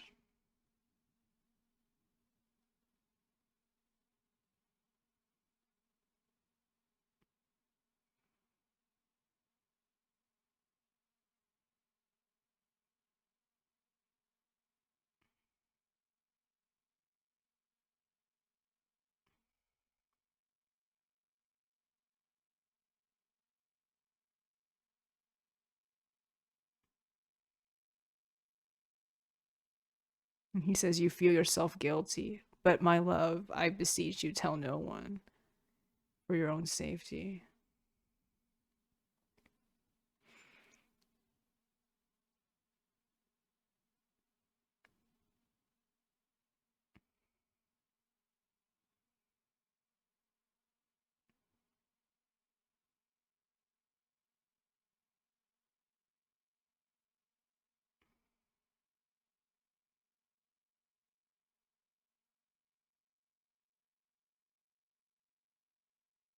He says, "We could not help ourselves."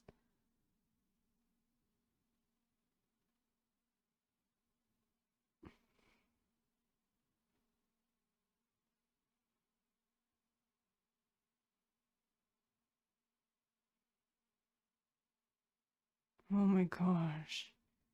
She's clearly traumatized. And, in Legree's version, we didn't really see that. She was just lying there passively and then he left. And now she's taking a bath or washing her feet.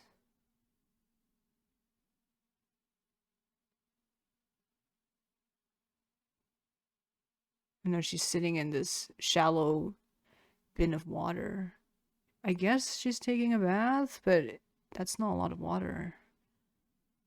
I guess she's just washing her legs.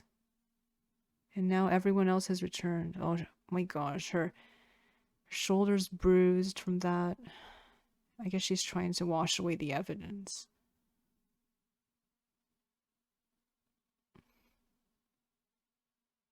And no one really seems to notice that she's unhappy and something happened. The mother's just talking about cheese or something.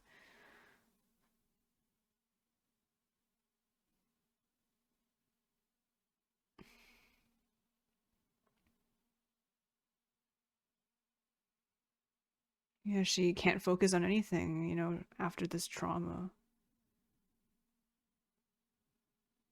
In the background, we can hear the mom continue to talk about different cheeses, and she's just trying to say something, but she's obviously not focused.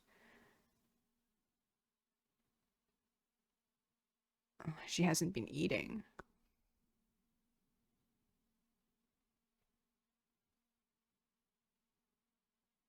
So Lady Carouge has finally asked about her state of mind.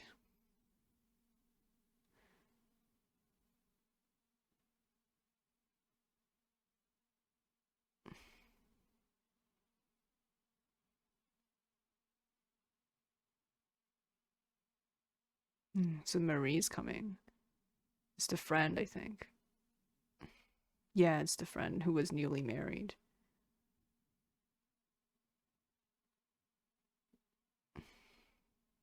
I'm so glad she has a friend to talk to about this. Oh, she's pregnant.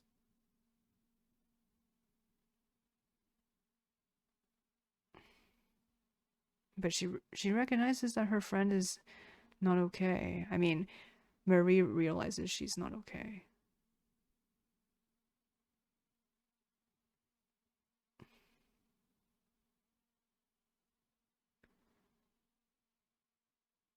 But yeah, Marie's not talking about the other problem. She's just so concerned about talking about her own pregnancy.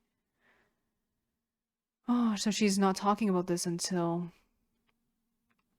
Jean de Carouge is home.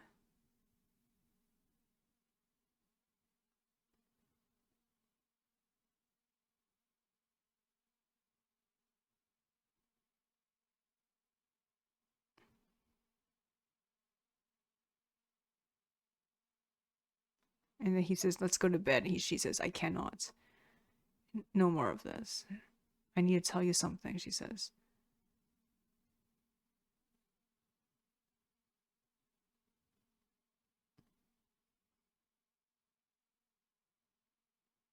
And he's so rude. He's like, what? What?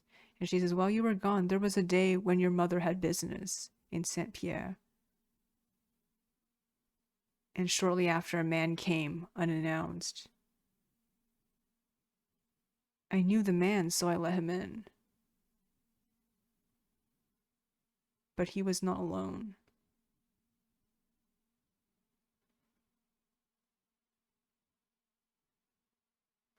Jacques Legree entered our home without my permission. And he forced me to this room, to this bed.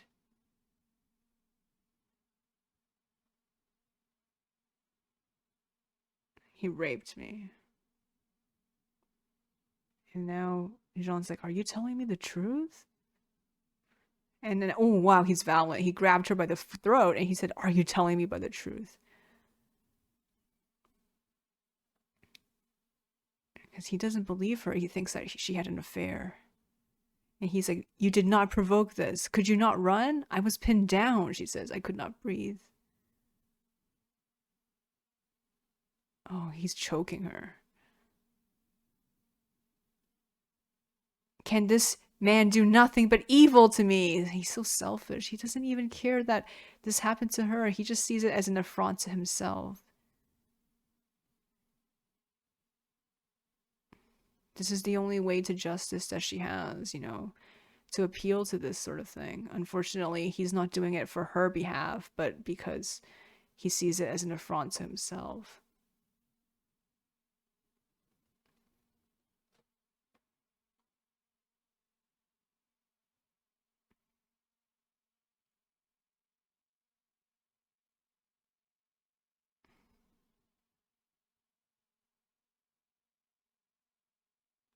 Oh my god, I will not allow him to be the last man to have known you. So he is still going to have sex with her after that traumatic event. Oh my god, he's so mad. He's like, we have to do it.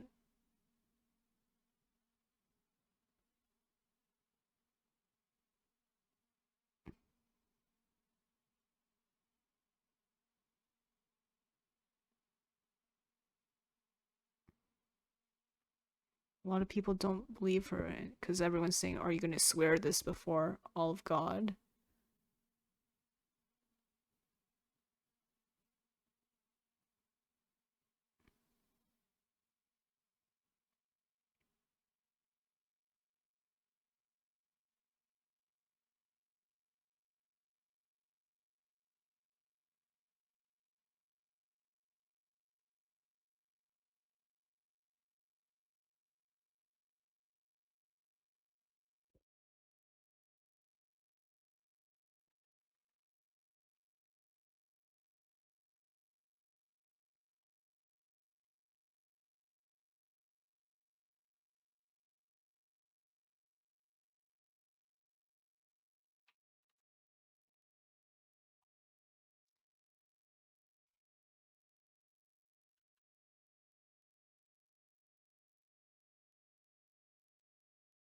So now we are at the scene where we see um, Jean's mother, and she asks Marguerite, why are you doing this?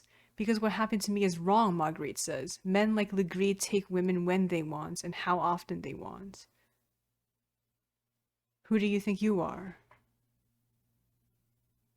My son may die, the mom says. That is his choice, not mine, Marguerite says. And then the mom says, you are no different from the peasants our soldiers kill.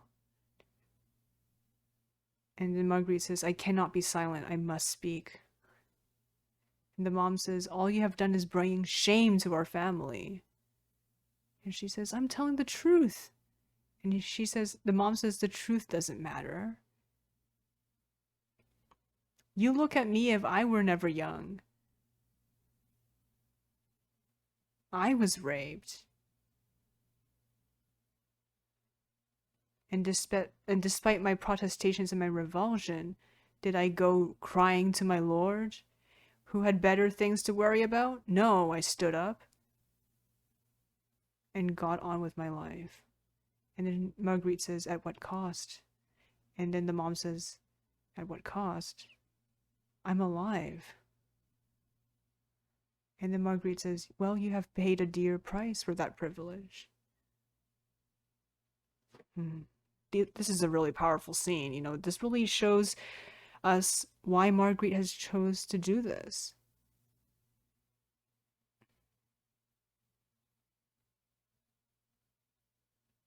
She really wants to change things, not only for herself, but others as well. And now people are asking her, do you really think that Legree is handsome? And they're all taking notes at the bar. And then she says, noticing that someone is attractive reveals nothing about this.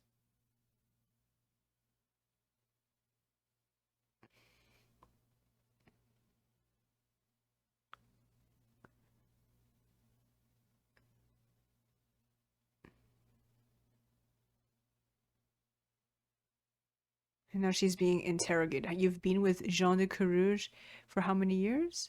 For 5. And then the man says, but during that time you haven't carried a child. And yet you are 6 months from that incident you claim is true. And you are 6 months pregnant. when Jacques is here. And then the man is saying, perhaps you have another lover, and you accuse Legree to hide this. Marguerite says, no, I am loyal to my husband.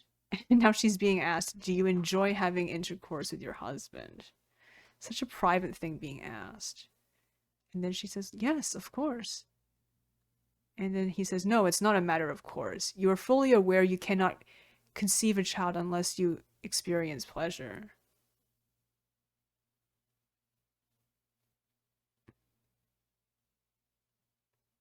And now Jean's stiffening when the guy asks, do you experience pleasure at the end? And of course she says, yes, of course I do. And apparently a rape cannot cause a pregnancy. It leads the court to wonder if after 5 years of marital relations, your pregnancy is... it's a coincidence. Let's say we believe you are telling the truth. And such an act did, in fact, take place.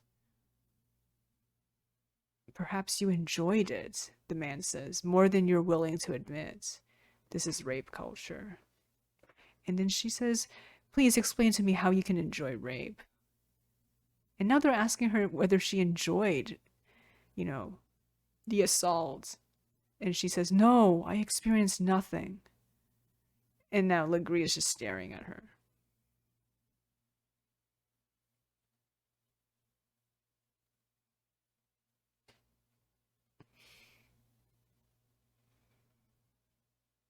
And now she's being asked, if your husband were to lose the duel, it would demonstrate God's will and reveal you for having borne false witness. And she says, I understand.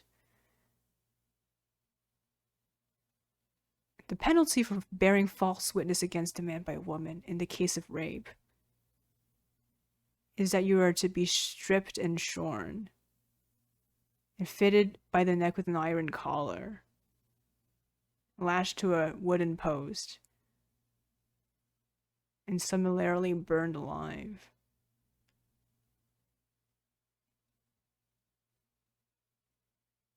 So she's putting a lot at stake.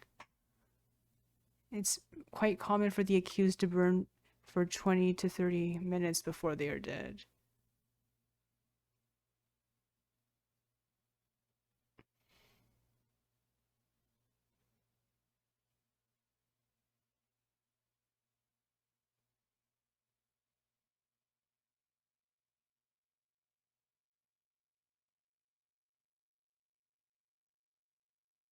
And she says, I'm telling the truth.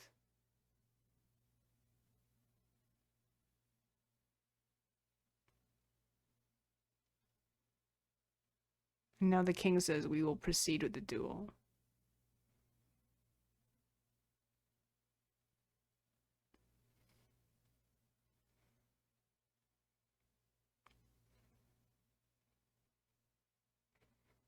Oh my gosh, John is so mean to her from this perspective. And now he's just randomly grabbing her and saying, you find Legree handsome, don't you? You have disgraced me before my king and all of France.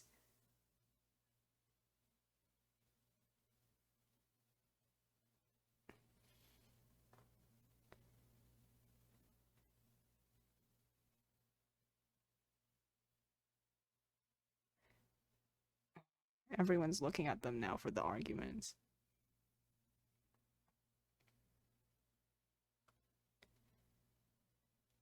And then she's like, I begged you to find another way, and now I might be burned alive.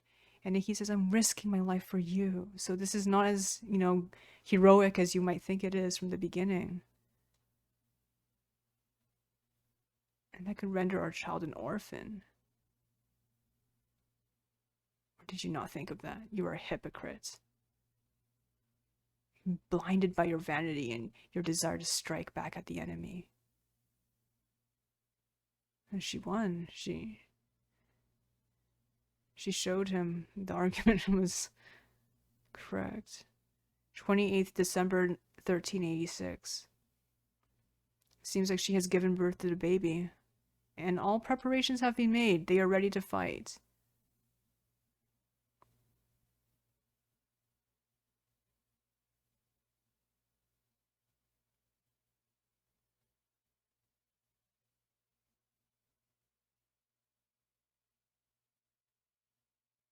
She's so scared that, she may not be able to see her son grow because the duel is about to take place.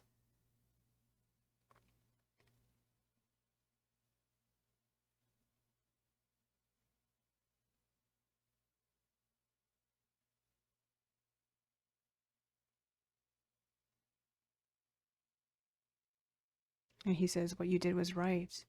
And she says, not if I die. I am not like you, Jean.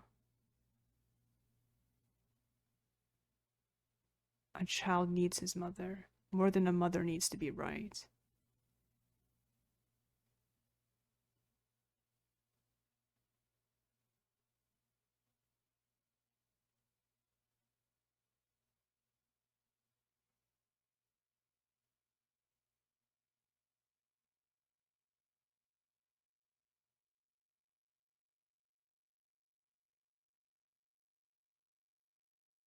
So now they are ready to fight.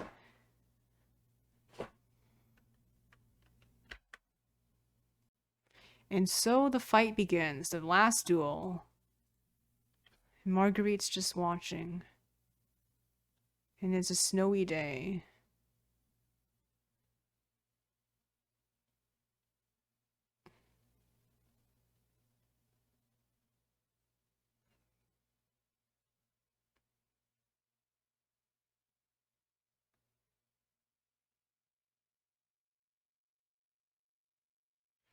He says, Lady, I hazard my life in combat with Jacques Legris. You know my cause is just and true.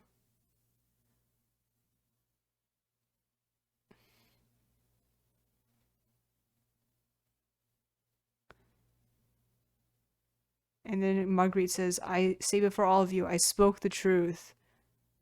And then he says, let it be in God's hands. And the king's just watching like he's very entertained.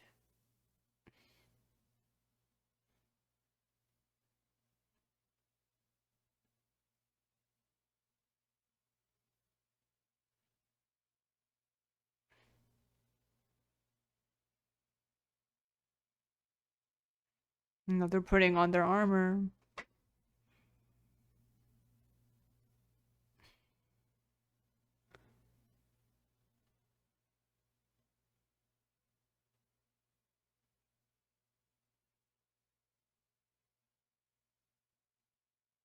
With Pierre saying he hopes that Carouge will win. Sorry, not Carouge. Jacques will win and remove Carouge's testicles. Wow. He really dislikes him. And now they're charging at each other. Oh, Legris lost his weapons.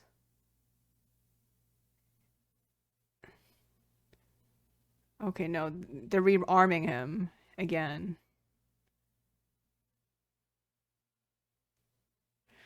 Jean's charging at Legris. And this time, they're pretty evenly matched, because it seems like... Wait, what happened? Okay, so... Jean was almost pushed off his horse by the lance, but he's given another lance, so they're going to try again.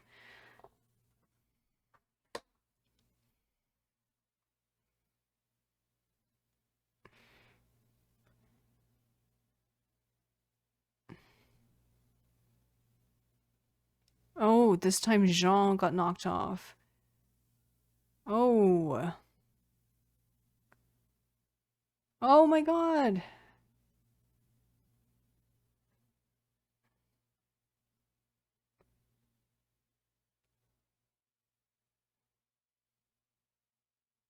Oh, what happened?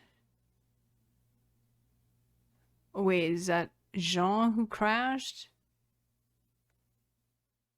Okay, now Jean's throwing a... Oh my god, okay. Jean's horse got injured quite badly, but then Legris also crashed to the floor.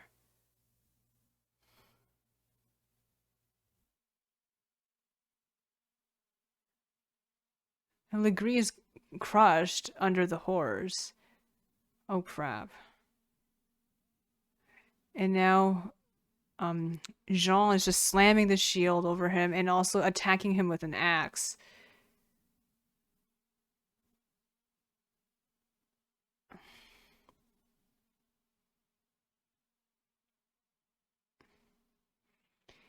And now Legris is reaching for his sword and trying to hit Jean. He hit his back. Oh no. Okay, so he blocked him with the axe.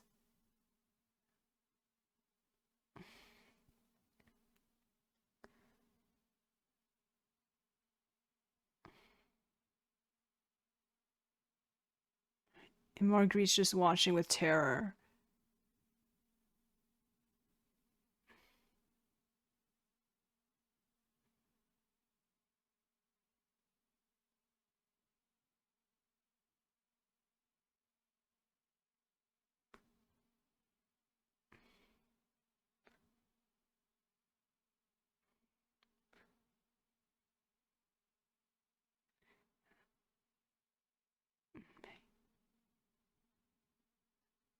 They're pretty evenly matched.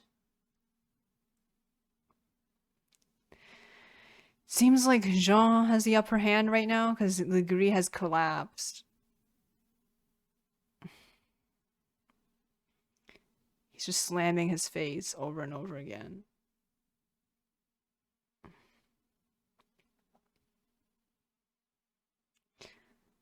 Oh.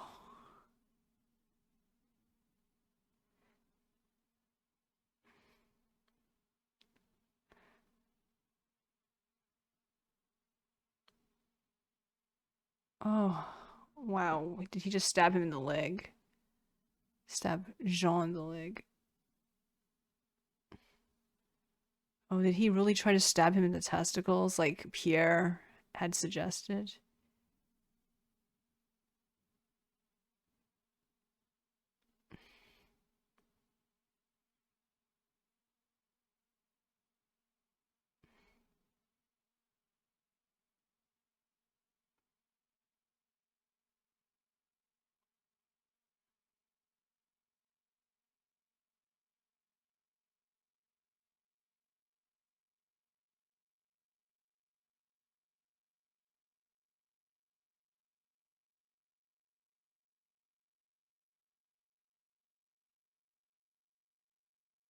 It seems like Jean's losing. But Legris is hesitating. Oh my god, the king's getting really excited.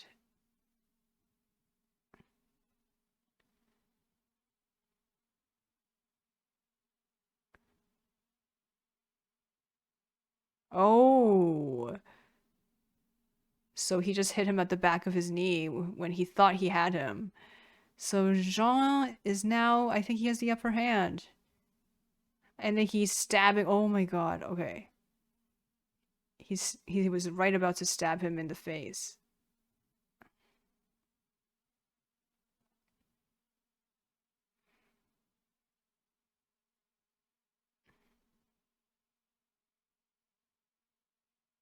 He's gonna stab him right in the neck.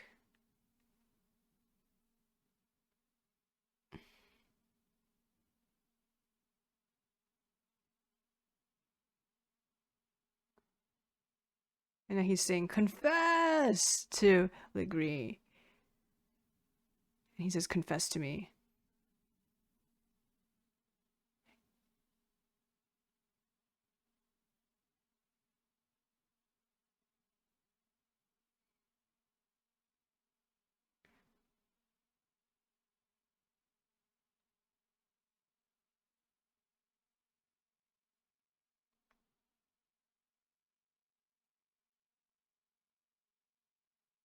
And he's saying he's innocent of the crime to the end.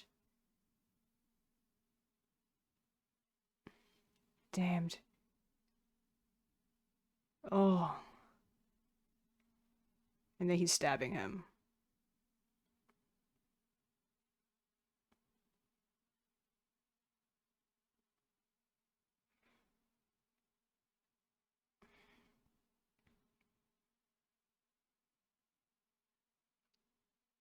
Oh, he's stabbing him in the mouth. Oh.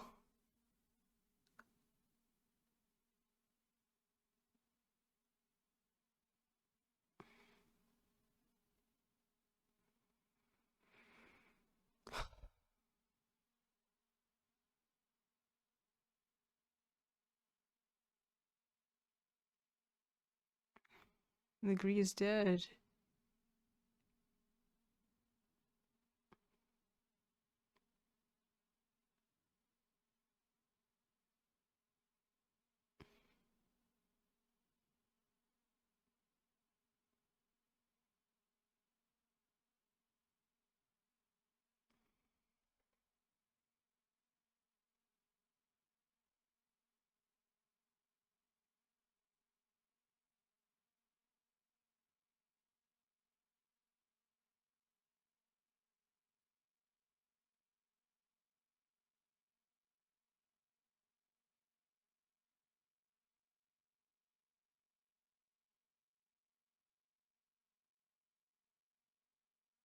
So God has spoken, proven your cause to be truthful and just. You have fought with strength and humility, the king says.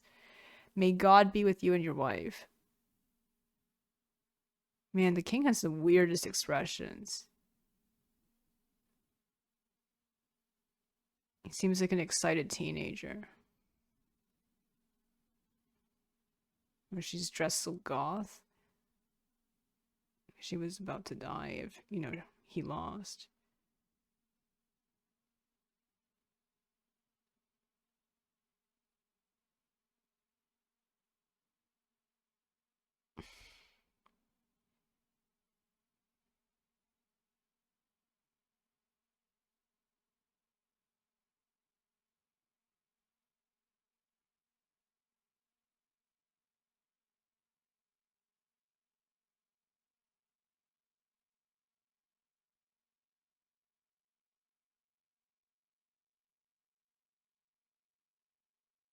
And she hugs him at the end, but she looks very cold and uncomfortable. They both look uncomfortable. And then he instantly stops. He breaks free. And now he's just eating into praise.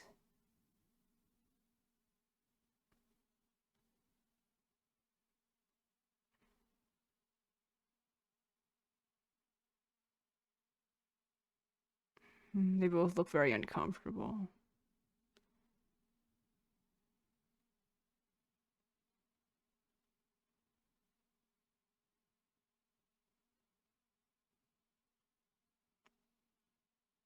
I wonder what happens after this.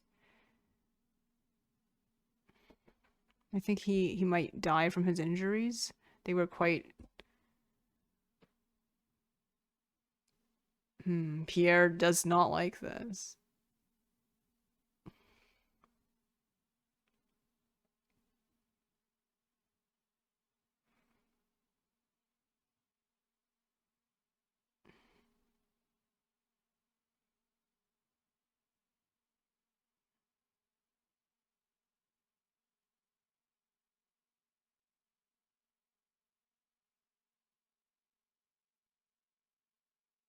So the ending's kind of anticlimactic because, oh, yeah, people are undressing the green, taking his finery away from him because it's probably expensive stuff he's wearing. And they're going to be burying him. And now his body is getting dragged away. Well, this is a little bit like that scene in um, Homer's Iliad, right? It was out in Odyssey, where the corpse is being dragged away by the horses. Man, Jean's really eating up the praise. He just loves being cheered on like this. It's not even about his wife at this point, the selfish bastard. Oh my gosh. So the body of the rapist is getting hung in public square.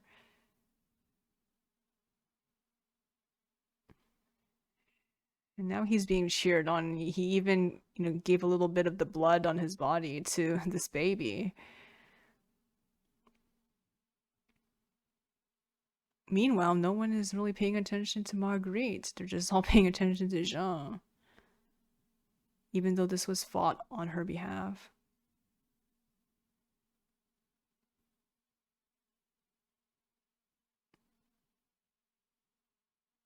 And then fast forward, there's their little kid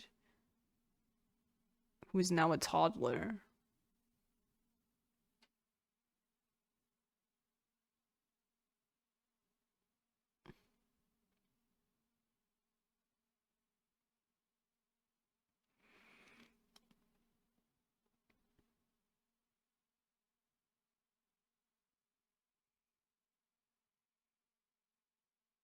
Oh, he's so adorable. The little boy.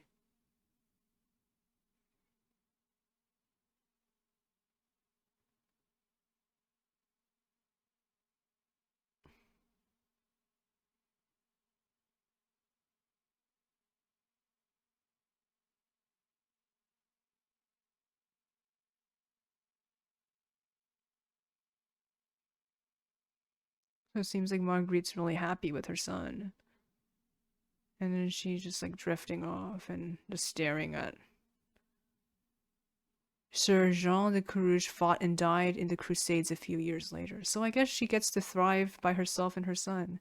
Marguerite de Carouge spent 30 years living in prosperity and happiness as the lady of the estate at Carouge. She never remarried. Well, given her experiences, I don't blame her, and she was much freer when Jean wasn't around. So that's the end of the movie. Wow, that was good. I really, really liked this movie. And now I will give my short review of it. So, mini review starts now. Wow, that was really good. This movie, as you can tell by this reaction, was really hard to not record like continuously because it was just so good.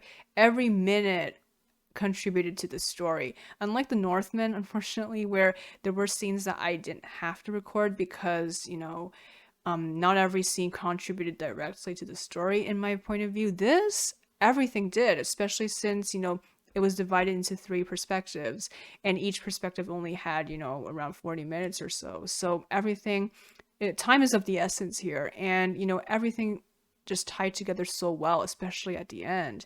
All the details that we saw at the beginning with Jean and then later Degree was really elaborated on in Marguerite's point of view. And we really get to see everything from a fuller perspective. From the beginning, we think Jean is a hero and, he is this guy who's just, unfortunately wronged by the people around him. But it turns out that, there's a reason why he feels like that because, he's not a very sociable person. He doesn't really understand how the world works and he doesn't put any effort into socializing to make connections and to further his way. He's just so isolated.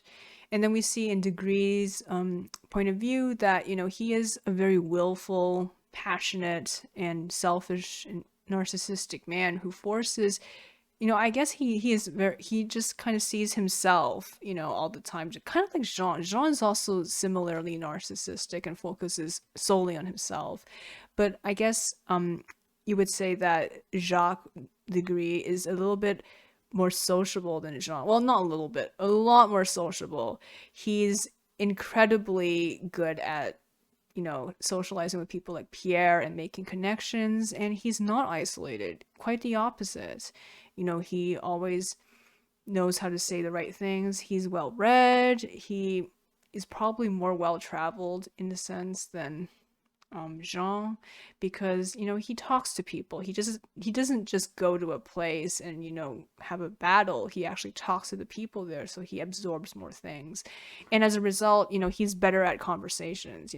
Because when he was talking about what do Lady Marguerite and her husband even talk about, I had to think about that too, because given how Jean is like, being very straightforward, illiterate, and not very sociable, what would she talk to him about?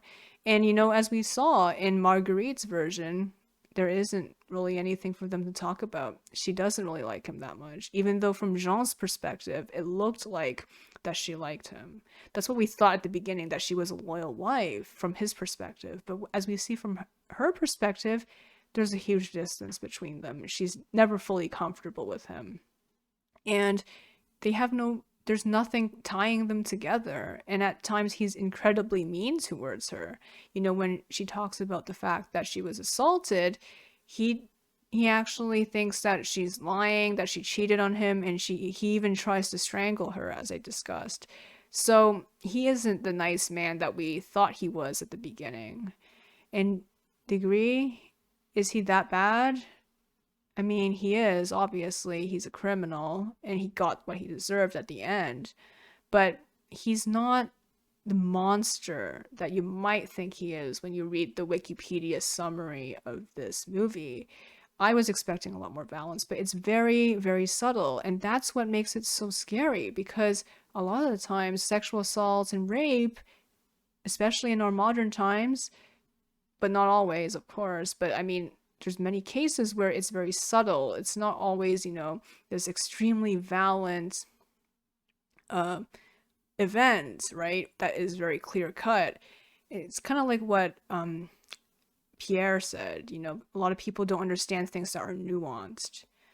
And, this movie is full of nuance. It talks about how sexual assault and perspectives can be so nuanced. So many things are so different depending on how you see it and interpret it.